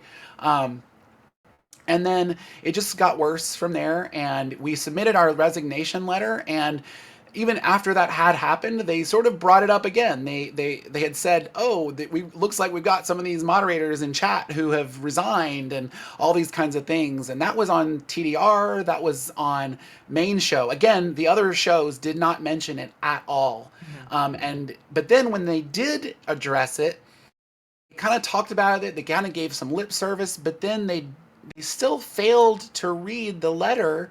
They still failed to actually address the reasons why we left. And so I see that as a huge kind of cowardly move, honestly, with this many people, over 10, and even more than that, leaving. I think I don't want to say, maybe that's too strong of a word, but I think we deserve, with all the work that we put in, with all the effort, with the volunteering, with all of the the community and everything, I felt like we deserved a little bit of airtime on that. They take time on social breaks during, to read super chats and to things like that. They could have taken 2 minutes to read our letter. They could have made it into a segment, and they could have had people laugh at us, or whatever. They could have made it into content, but they chose not to do that. It's, like they say, like, houselessness, unhoused. It's a policy choice, those kinds of things. This was a choice that they made. And when they did respond to it, it was very condescending. It was very dismissive. Oh yeah, they think they're doing what's right, so nobody hate on them. But we're not gonna read. We're not actually gonna tell you why they left. And that's what they've been doing ever since. This entire week has been just like that, and they've actually failed to. They've actually failed to address it this entire time. I think that I'm actually finally banned on their channel. I'm not sure. I'm still kind of looking into that. But my comments were not visible today. And I was being very respectful. I was going in there saying, please share the letter of the 11 mods who have quit. Please, share our grievances with the audience, because they deserve to know. And they won't do that. And you talked about, and I will also. Oh, go ahead. Yeah, go ahead, please. Well, I mean, all the work that you put into this, right? Somebody in chat mentioned the emotional labor. And when you're talking about modding for a channel that's getting hate thrown at it, and the hate's directed towards people like you, it's hard to describe how much emotional labor that is, right? When you're having that kind of vile, like, transphobia, and you're having even if it's not like directed towards you personally, like the mod, like having to see, like, you end up seeing stuff, like the stuff that chat doesn't experience, you're seeing, you're reading through, you're saying that is transphobic, like, Exactly. like delete, right, or ban this person, right? You're having to read all the stuff that other people are being spared of. The thing, like I said, the mods make the community. The mods set that that you know the ground work in place to even have a community, right? Because like you can't, like, and I've experienced it myself, getting massive hate raids. Does not make anybody feel safe, and you need to feel safe. You need to be able to have conversations, and you need to to know that there's a certain, like, there's certain things that are going to be too far. But it sounds like the one thing that was too far for TYT was any criticism of their political view after Jink like made all that noise about wanting to embrace different opinions. It's only his Exactly. opinion that he really cares about at the end of the day. Right. And it's really interesting some of the other stuff that has come out of this. Like for instance, on Happy Half Hour that night, I saw someone in chat say, "Please tell me John and Brett aren't awful." Well, on Happy Half Hour that Wednesday night of last week, Brett put out a tweet that said something about it doesn't matter if you have a penis or a vagina or whatever, like spelling it wrong and incorrectly. It's about being an asshole. And if you are such and such, I can't remember exactly what he said. Like if you're something like speaking up against us or whatever, then you're the asshole or something like that. And kind of maybe referring to Benny or to, I'm not sure if it was like directed at Olay, but that tweet was, I think one of the best things that he did was delete that tweet. But Emo Dragon took a screenshot of that tweet and saved it and posted it. So we saw it. We see you and we saw what you said. And there's been no apology. It's now a week later. Happy Half Hour was tonight. It ended a couple of hours ago. I didn't watch, but I saw that someone else was banned for asking for actually at least two other people. There was someone on Twitter who posted about being banned, and they said, "You know what? I'm proud to be banned because I brought up, I want them to address this issue about Benny and about the mods and about all this stuff." And I think they said something like that they didn't think the other moderators should remain because of what is going on with them, and they got banned for that. And it was a very respectful, again, very respectful dissent, but it's like, oh, they're acting as if anything distracting from the show, it just has to be removed.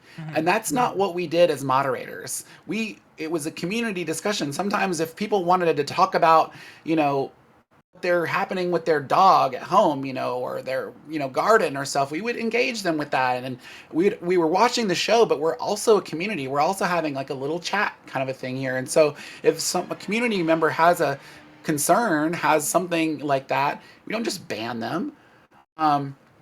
So it's really become a huge problem.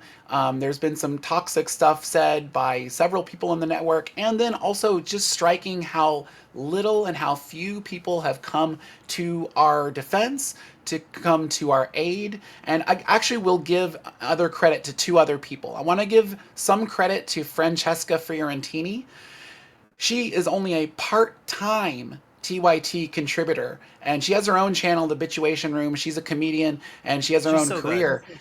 She had the guts. She had the backbone to say the words, "I disagree." And also, I disagree with Anna. I disagree with Jank. Now, she didn't go into it too much. I'm not on her Patreon, so maybe she addressed it in like more detail somewhere else that I'm not privy to. Yeah, she said that she was going to talk about it more on Patreon. And she addressed it on Monday, but again on Monday it was very similar to what she said on Friday. It was basically a very short, "Yes, I do disagree with Anna. Yes, I do disagree with Jank. I'm not going to get into it because, I think there's things with career. She didn't want to burn bridges. She didn't want to like engage in maybe what she saw as like drama and like roasting all these other people or whatever. But again, she didn't read our letter. that Monday, I'm a subscriber of the Bituation Room now for 3 months. So I had my, if you're not familiar with this feature on YouTube now, it's a member milestone message.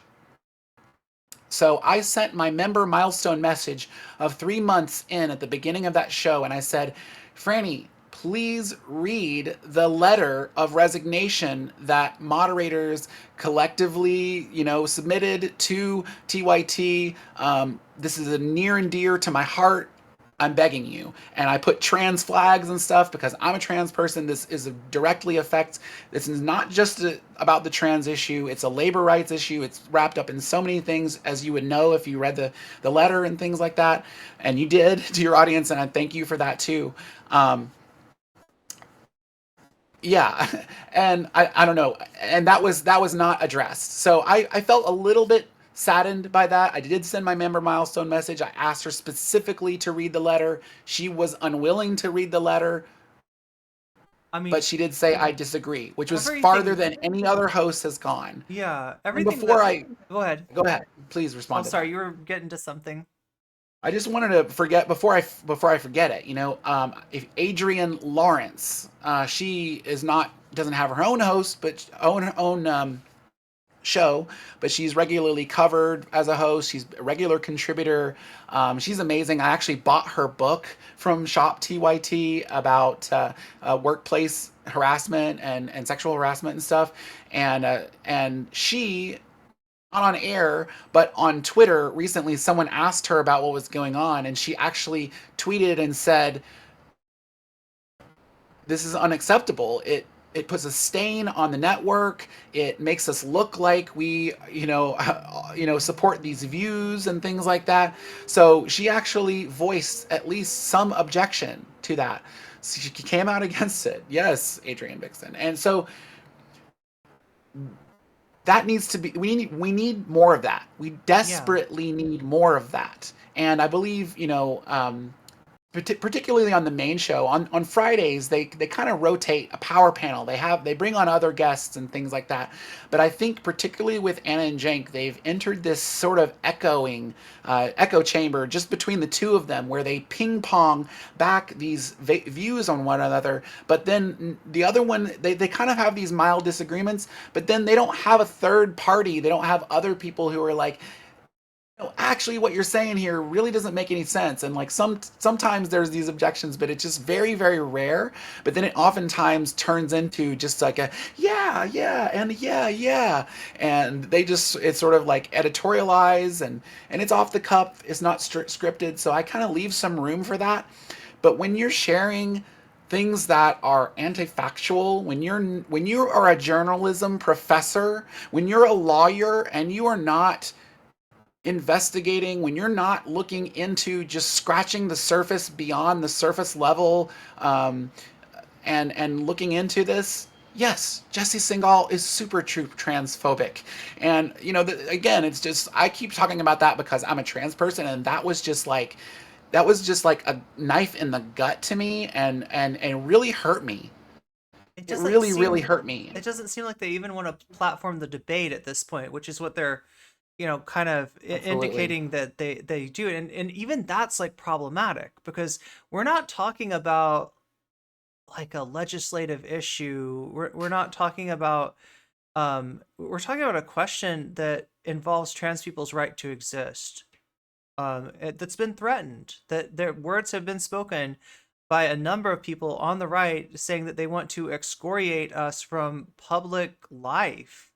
Right. And it feels like there's something a little stronger than that that's being dog whistled, right, by the likes of Michael Knowles, right? Even if you have like some kind of like nuance that you want to bring to the situation, like Sam Cedar was saying, now is definitely not the time. You are throwing wood on the you're throwing wood on the stakes that they want to burn us at, right? You're contributing to you're putting us in danger at this moment. But like, they won't even platform a discussion of like, hey, maybe actually there's some problematicity to somebody like Jesse Singal, which is a vast understatement, but not right. That it's apparently not. So what I'm wondering, right, especially with Francesca, is whether what their response will be to, since she, I guess, has been the most direct of any of the current hosts that are still there, as far as saying, I disagree with this. I disagree, with what's been said, right? I don't know. Like, I get the feeling that it's not safe to disagree at TYT on these I get particular that feeling issues. too. Yeah. And I don't know what that is. I don't know if that's dealt up in contracts, if that's written out in anywhere, or if that's just a cultural thing. It seems like I'm not sure where it's coming from. Wherever it is, though, it's become completely unacceptable and untenable. And I don't think they can continue to call themselves the home of progressives while they continue to behave this way and don't take accountability amongst themselves. The moderators didn't have any power, any institutional power, whatever. So for us to stand up to the hosts was really a tough thing to do. Yeah. And for a host to stand up to another host is actually a much more level playing field. And it's interesting too. I've been tweeting, I've been trying to raise awareness about this. And if you're listening here, please use the hashtag or search on Twitter or wherever, search the hashtag TYT mods quit, because that's what we've been posting under, to try to raise awareness, because they really want to completely bury this story under the 24-hour news cycle. They want to pretend like nothing's happening. I know I've said that before, but I've been trying to raise awareness to this, and it's just so much has been coming out. And And let me what put am the I trying to say stakes. about that? Let me put the stakes in perspective for Yeah. anybody like Francesca, anybody that might be listening, right? I understand the position that you're in. I get the feeling that you don't have a culture that is truly accepting of dissent. I get the feeling that there's all kinds of minefields that you're kind of stepping around. But what is at stake here is TYT's audience, which is progressive, is supportive of trans people, but isn't always informed on the issues, and sometimes does tend to rely on the host that they've got a relationship with to inform them on those issues. The What's at stake is the largest progressive platform on YouTube right now, becoming a rabbit hole into, at the very least, like intellectual dark web, Jordan Peterson, Jesse Singal type of transphobia, right? And honestly, I don't think that's where the rabbit hole ends. Like, from what I've seen from Anna, Right. like, hold, brace for impact, right? Because it's gonna get worse. It's not gonna get better. Right. What I was gonna say, was that online with a lot of this, we've been posting about this, we've been trying to expose this, and this is also to be shown in the chats, of course, before many of us were banned. But a lot of people coming to the defense of TYT and or the individual hosts, and saying, well, John said this and they said that, and see, but they're in a tough spot, and because they've got a baby on the way, and they're in a tough spot because they're under contract, and they're in a tough spot because they have a home, they're in a tough spot because they have a salary, they're in a tough spot, they. And no one's talking about the moderators. No one's saying that the moderators were in a tough spot. No one was saying that the moderators have a family to feed.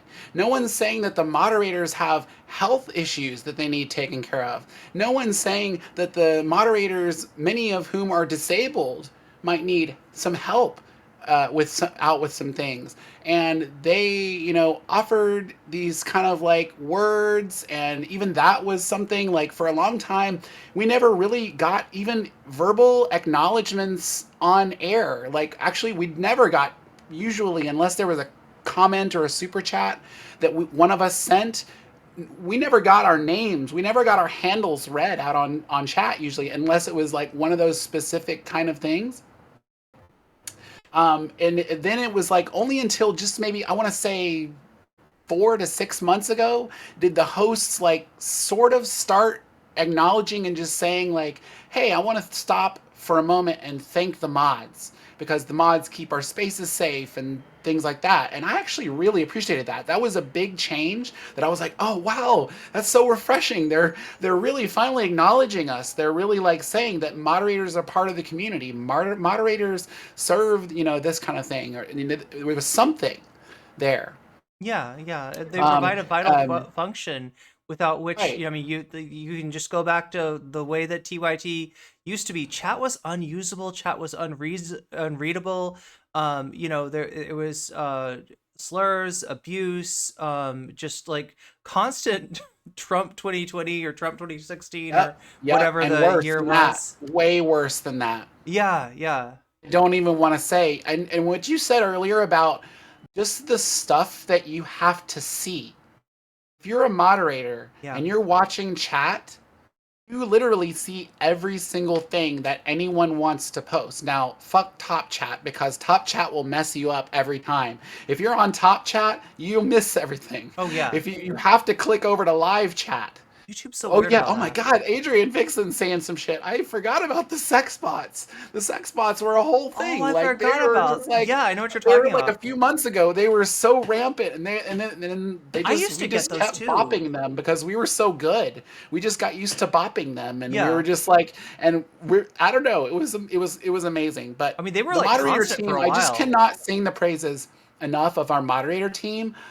We were, because we were facing these kinds of challenges daily, we were the best. We were so fucking, we still Oh are. yeah. And we were also, not only that, actually on YouTube, I don't know if you know, YouTube doesn't have such great moderator tools. Yeah, Twitch is much Um, better when it comes which is to. much better because it automatically saves the chat history of every single unique chatter. Mhm. Automatically does that. And So on YouTube, it if you've doesn't. ever watched Hassan, this is what Vitingale's talking about. Hassan, when he's chatting with a chatter, will sometimes bring up the person's name. That's a mod tool that Twitch has. YouTube doesn't have that. In some ways, Twitch has had to deal with hate raids on a large scale. So some of the moderation tools stem from that. But even before that, they had better tools, and YouTube really has struggled to keep up on so many levels in terms of just Absolutely. being able to because like moderating is a tough job, and the more tools that you can add to a moderator's toolkit, the better the better that the chat can be, and the easier that it can be on them in terms of looking at that. Seriously Absolutely. helpful. And So, so we faced the extra challenge of, well, how do you even know what you've done? And we wanted to have accountability, right? Because, like, if, for instance, if we time someone out or we ban someone, and then someone comes back later and says, well, they banned me because I said this and they're being mean to me. Well, we wanted to have a record at some mhm. way of like saying, well, we can go back and say, well, no, I banned you because you said this horrible racist shit. Not because not because, whatever. So, and these are the rules also of the platform, right? So we were always referred back to the terms of service of YouTube and Google and TYT's core values. So that was kind of what our guiding principles were.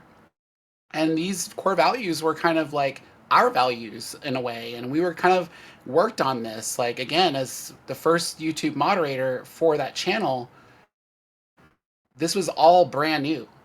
This was all like just very new and all being like put together. And I also want to give credit to the person that I was kind of liaisoning with, and I just kind of like felt like that, um, despite all the building that we did, we were a little bit taken for granted. Yeah. And it was sort of like, again, I advocated for what I began to refer to as like a pathway to employment, similar to the way progressives in immigration were talking about a pathway to citizenship, right? Yeah.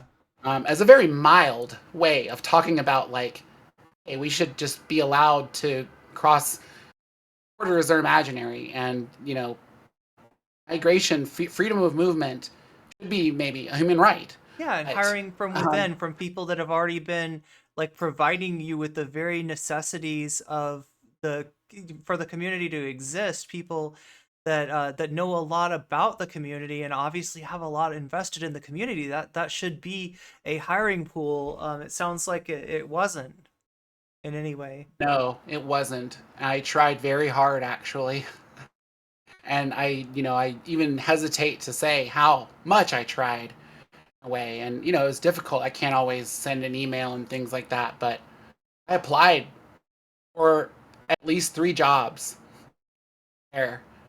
And I was not taken seriously for those jobs. I wasn't even asked for an interview. And that disappointed me greatly.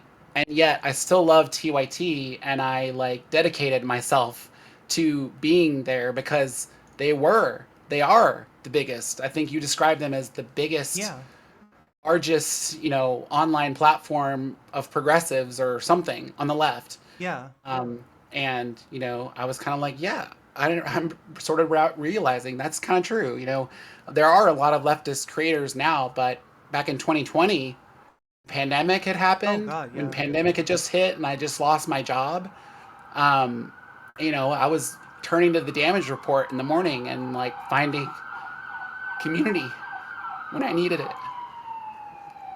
And I wanted to be a part. I was a part of that community, but I also was like, I was seeing all this shit and So when you wanted say to TYT is get rid great, of you're it. you're talking about the community. You're talking about like the TYT army, for Yeah. lack of a better In term, all of right? them across all the channels, Yeah. because it's not just TYT, it's various channels as Not just the well. And main I've been show, a but viewer yeah. of the Young Turks main show for, of course, a long time, and I learned a lot from them too. But Damage Report had launched and it had branched off, and that was wildly successful. And it was in the morning, so it was really convenient for me. I was like, okay, I'm up, I'm doing my thing. What's going on in the world? What's the Damage Report? And I think even the Damage Report was based on like a Trek kind of like whoop whoop. What's the Damage Report? Sort of thing. Hmm. As John's a nerd, and I was like, oh, I'm down for that. I'm a nerd. I'm a Trekkie, and I'm a progressive, and like John's a political scientist or what? He's like he has a degree in like poli sci, right? So these are very smart people. They taught me a lot. They've like moved me on some issues, and I haven't agreed with everything they've said. And that's what I told Jenk when I met him in person once, actually. I admired a lot about these people, and I still do. I said something in a reply about a tweet to someone. I was like, I don't hate Anna. Anna has been a progressive warrior for years and has like fought for women's rights, and has actually someone sent me a clip where Anna had to be the adult in the room and say actually take the position of like, whoa, y'all are being way too immature about this issue, and actually you need to be settle down and take this seriously. So I appreciate them in that situation Yeah. because they're standing up for their values. And yeah, they're like, right now they're kind of acting like, well, yeah, I just get to say what I want to say, and you're just gonna have to eat it up no matter what. And just like, these are just my opinions, and like I'm just being honest. Well, I know another person that said I'm just being honest, and it's just like, if you're not allowing yourself to be checked even by your friends, and if you're a friend to someone and you're not checking them, then you're not doing anyone any favors. You're Yeah. not doing your friend favor, and you're not doing yourself a favor. Well, especially when you're claiming that you want to do right by trans people, and you've got trans people in your community that have been working for you, putting all kinds of labor, emotional and otherwise, into creating a community for you, and they're saying this is not it. You got to listen to that, right? Or else it's hard for anybody to take you seriously when you say that this is like that you care about trans people. When trans people say like this is hurting us, not helping us, like please stop, like it's hard to believe it's hard to believe that at some point. And yeah, I mean, like we've seen so much of this, right? And there's a lot that could go into there's a lot that goes into like this effect, right?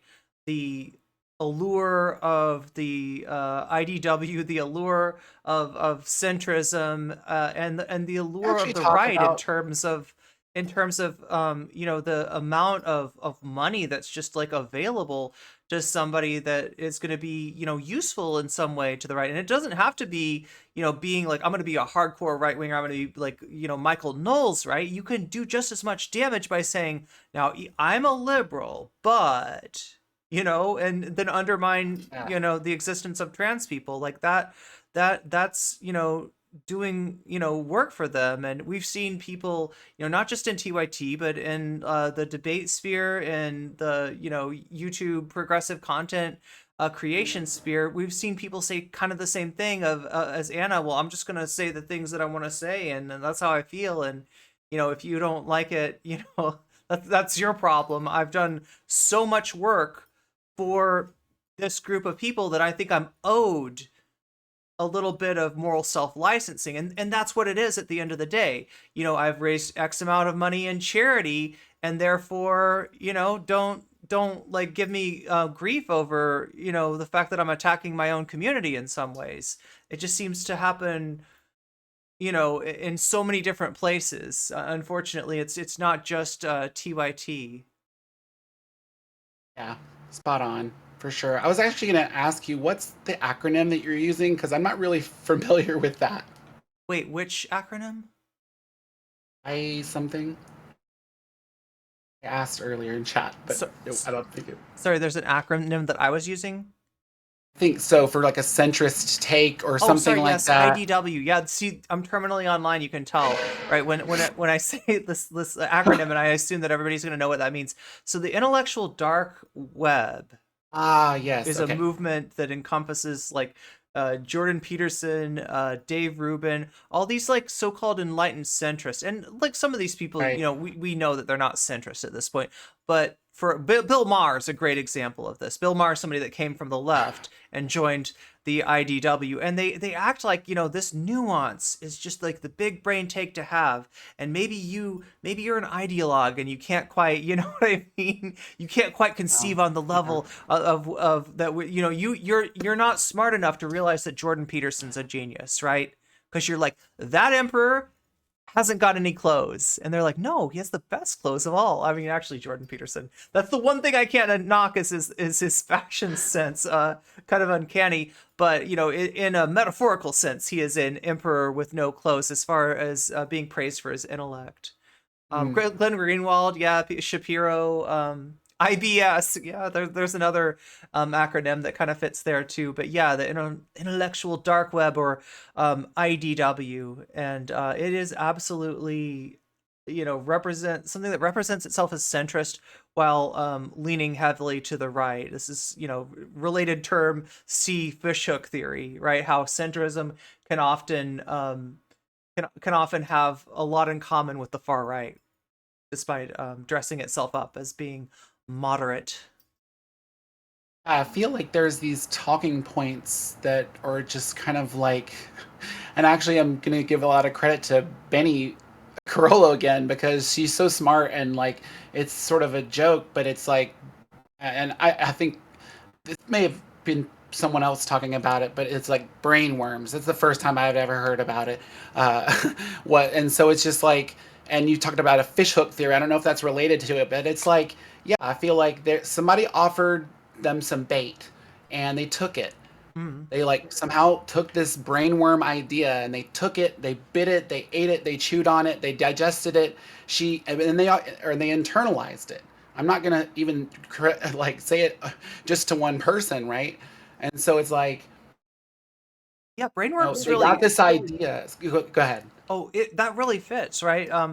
Exactly what's happening. A brainworm is like an idea that you take without realizing that you're taking it on. It's something that's kind of insidious in that, like, it gets into your head, right? So for instance, if you take an audience that doesn't know anything about trans people and you say a bunch of transphobic tropes, that audience is not going to know that these are transphobic tropes, right? They're by definition, kind of, ignorant of this stuff, right? But when this is the first thing that they've heard, trans people are like this and this and this. Oh yeah, mental illness, right? They'll start to absorb and digest that idea, like you said, and not even realizing that that's the roots of transphobia. And like, those are the dangerous takes, both on in terms of like changing somebody like Anna, if that's really what's happening, and it's not just a grab for clout and relevancy on her behalf, but it's also the audience, that like, if you tell somebody like, hey, like, not to be transphobic, but blah, blah, blah, blah, blah, blah, blah, biological males, it's like they don't have any defenses against that. And the fishhook is just the sort of overlap between so-called centrist views and far right views, the way that the center avails itself to the far right, and all the while claiming that it's the extremes. You got to watch out for the extremes. I'm a centrist. I'm safe. I'm moderate. Kind of seems to make sense. Okay, let's stick to the middle. That's like the safest path.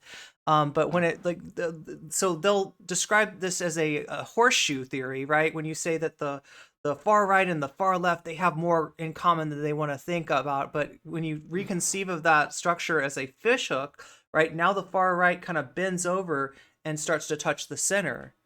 And you see something like the intellectual dark web, somebody that like couches, their beliefs in a centrist framework, but is actually just leading their audience down a far right rabbit hole. And it's so weird for TYT. I got to just say, like, it's so weird for TYT because sad.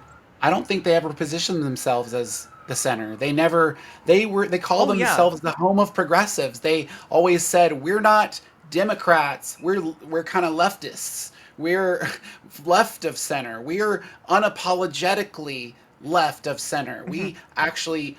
We push as hard as we can at all times, like a freight train toward the left, because the right isn't stopping. Right has all the money, the right has all the guns, and they are just begging for us for an excuse to use them.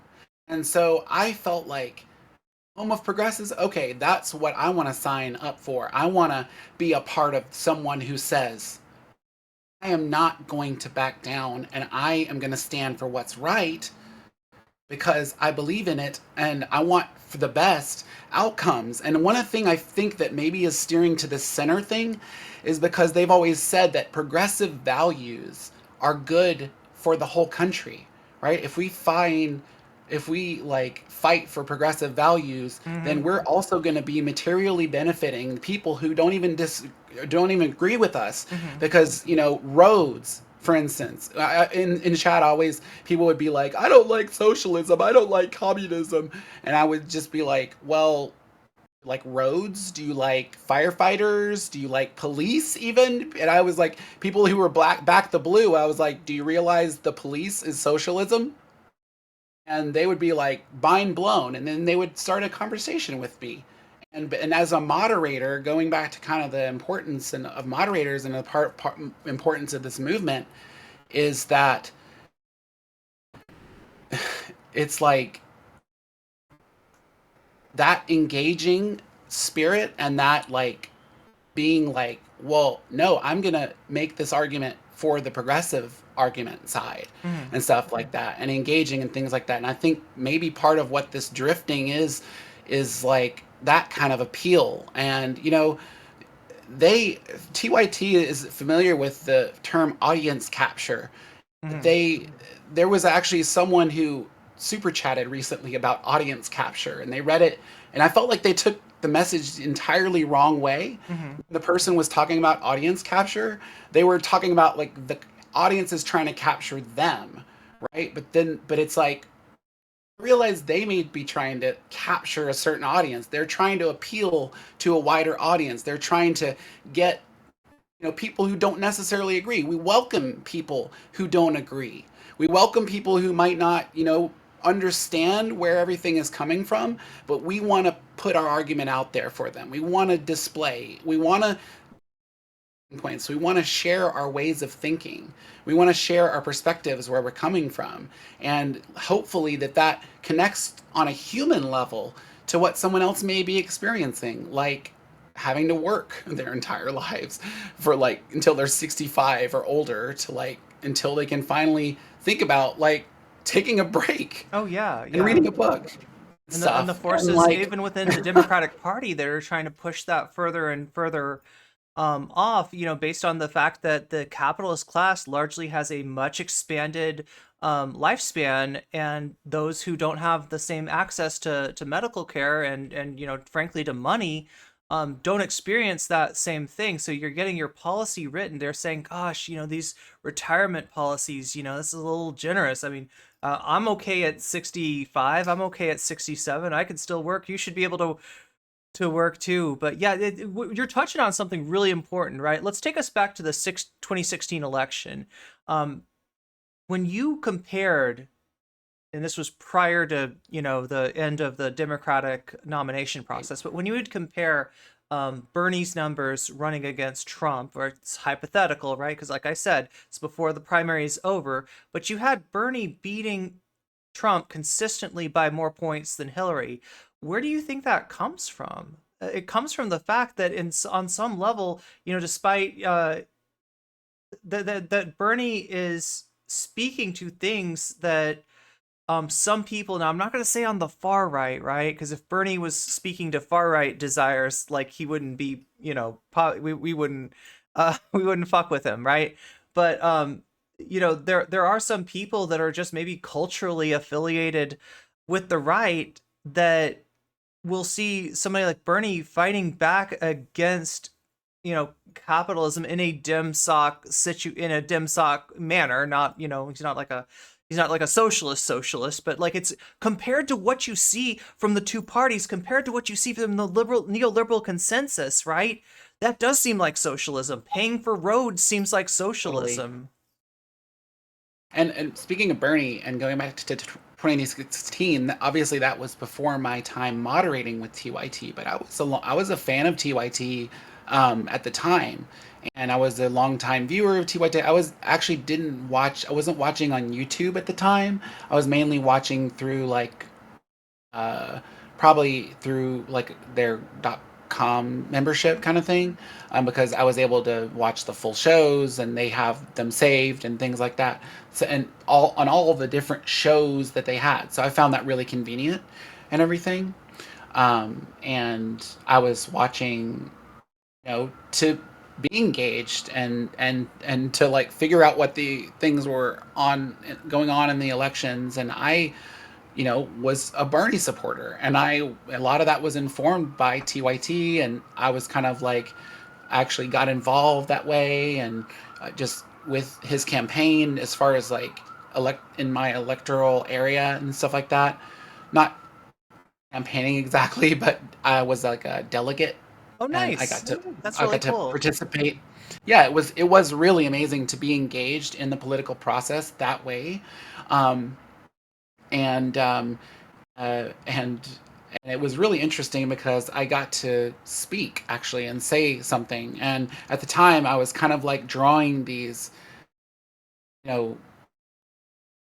comparisons between Bernie and Hillary, for instance, right? Because that was a big discussion, right? Who we support? Am I with her? Hold on, just a second. My cat has jumped up on the counter. Oh my God. They do that. They do that. So going back, as was saying something about Hillary and Bernie, and I was kind of like, Bernie Sanders he's not bought by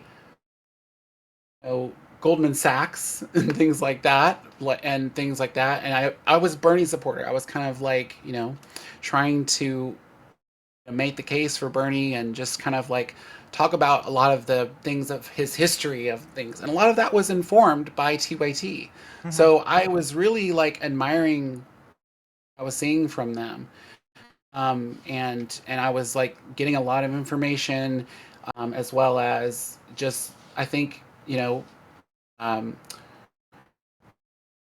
being a part of, again, the part of the community, and sort of learning values as well. I think I was just kind of like, yeah, I agree with that. We should be more humane. We should be more compassionate. We should, I was hearing this from all these hosts, and that's what I loved about them. And that's what led me in wanting to be a moderator and wanting to be a part of them, the company, really to be a part of the organization, to really put something into something I believed in that arena, and to push for progressive politics. I was like, yeah, home of progressives. I want to really support this hard, and that delegacy and that and everything, moderating, all that kind of stuff was in that spirit.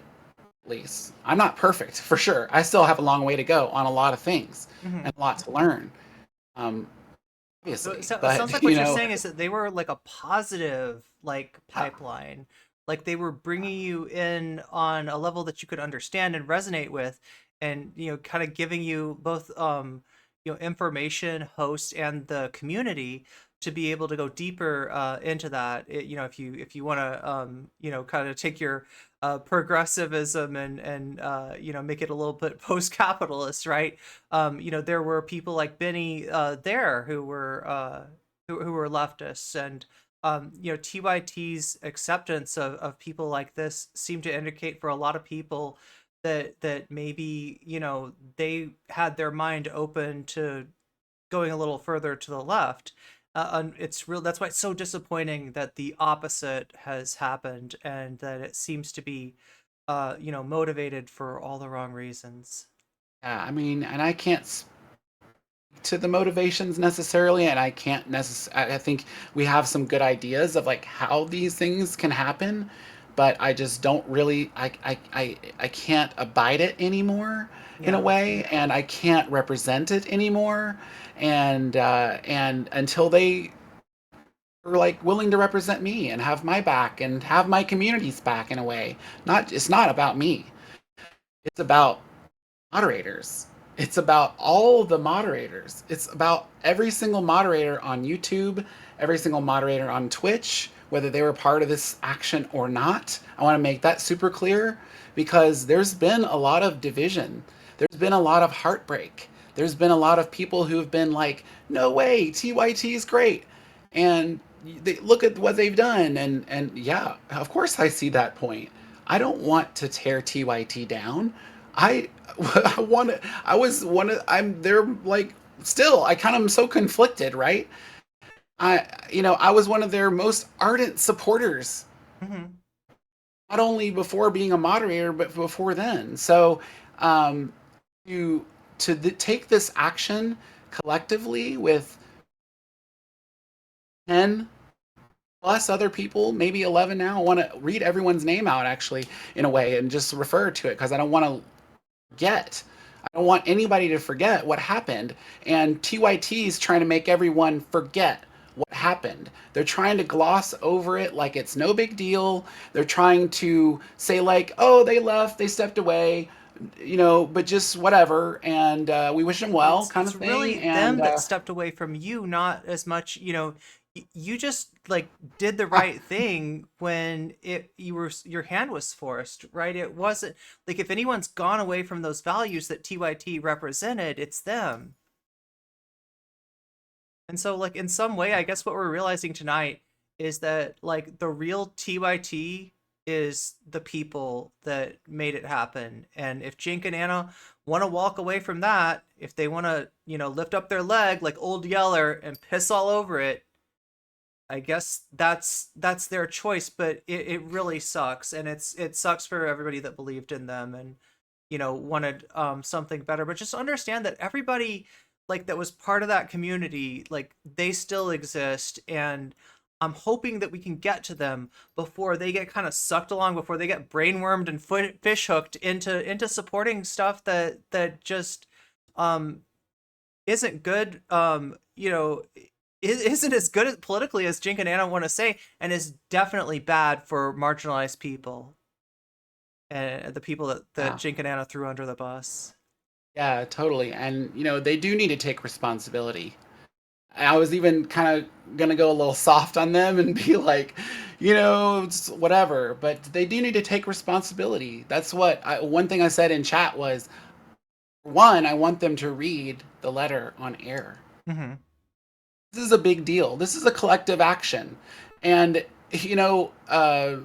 Anna, not too long ago, I think somebody brought up the point that Anna supported a walkout that happened from some Dave Chappelle thing or whatever. And yeah, Of fuck Dave yeah. Chappelle. Actually, I have a really huge beef with this arena that's nearby that right after the goddamn right after the huge controversy of his special and everything that came out, they hosted him for New Year's Eve that year. And they also claim to be the like most progressive arena also. Oh, I So it remember. was just Yeah. like it was this really stark contrast, and it was like it felt like a big fuck you. I hope I can say that on your show, but it felt like just a really big slap in the face. I'm still sour over it. And yeah, that's the Well, yeah, that's and they kind of went what it against was. employees And that didn't want to be a part of that too. Same kind right, of but thing. kind of going back to the point, Anna supported that walkout. Anna thought that that walkout was a good idea. She thought that that was like a way of showing, know, you mean business and that this is an important issue to you enough that you're willing to give up everything. All of the moderators who've been a part of this situation give up everything we've ever, any of our dreams that we had about why we decided to become a moderator in the first place, to leave. It's not, they kind of said, like, well, this is a volunteer position and you can just, if it doesn't work out for you, you could just step away at any time and leave. I like that Groove Dragon's got like a agenda here. Read the letter. 2, meet with Benny on air. 3, admit their mistakes and take Oh, yes. responsibility. 4, make trans rights a top priority going forward. 5, pay mods. And yeah, I mean, with some like TYT is like I said, the Yes. largest progressive, news Great 5 organization. demands, Like, yeah, Groove if anybody can Dragon. afford to pay their mods, it should be TYT. But like what you're missing here is leverage, right? And like you said, they don't seem to be taking like moderators who are doing a lot for their channel, who are doing a lot for their community. They don't seem to be taking you seriously. I think that putting pressure on the show host is probably the right move here if you want to try to exert that leverage, because like you said, you got to find somebody that that they can, I guess they can, replace moderators or go without them, or like mute the chat or whatever they want to do. But when it starts to be their show hosts walking out, then it becomes less and less of a TYT network and more of Jink and Anna's IDW project that they want to do. And then maybe that'll give them a pause. So, hey, if anybody's out there that you've got any sort of relationship with TYT at all right, understand that there's a power in that. And the power is to leverage your value to TYT on behalf of these people that have put so much into the community that they were trying to create, and have been the organization, mainly Jink and Anna, have fallen so short of those values, like you say, that if anybody wants to come on and talk to me about it, I would be willing to have that conversation. But really, I think that what needs to happen is a conversation between people that are important to the TYT network, people that are still on board in some way, right? Instead of saying, like, you should have maybe left with Benny. Okay, well, if you're still there, you've got some leverage, and I would love to see you use that for the right reason. I would love to see Jink and Anna be made to like walk the walk that they're talking. But and that's only going to happen with hosts, with somebody that's higher on the pecking order, unfortunately. So if you're out there, please support these mods. They have done so much to create the space that TYT's community exists in, and we don't want to see that community go down the drain, right? If you're still working for them, you can do something here. But what we need is solidarity. Fighting Gale, thank you so much for coming on. It's been awesome having a conversation with you. I think I've seen you in chat a whole bunch. I've rated in and hung out in your stream. Everybody, if you're not already following really Vitingdale, I would suggest you do that. Now, I might actually have to do that shout out manually here. Yeah, I want to thank you while you're doing that. Just thank you so much for having me on, because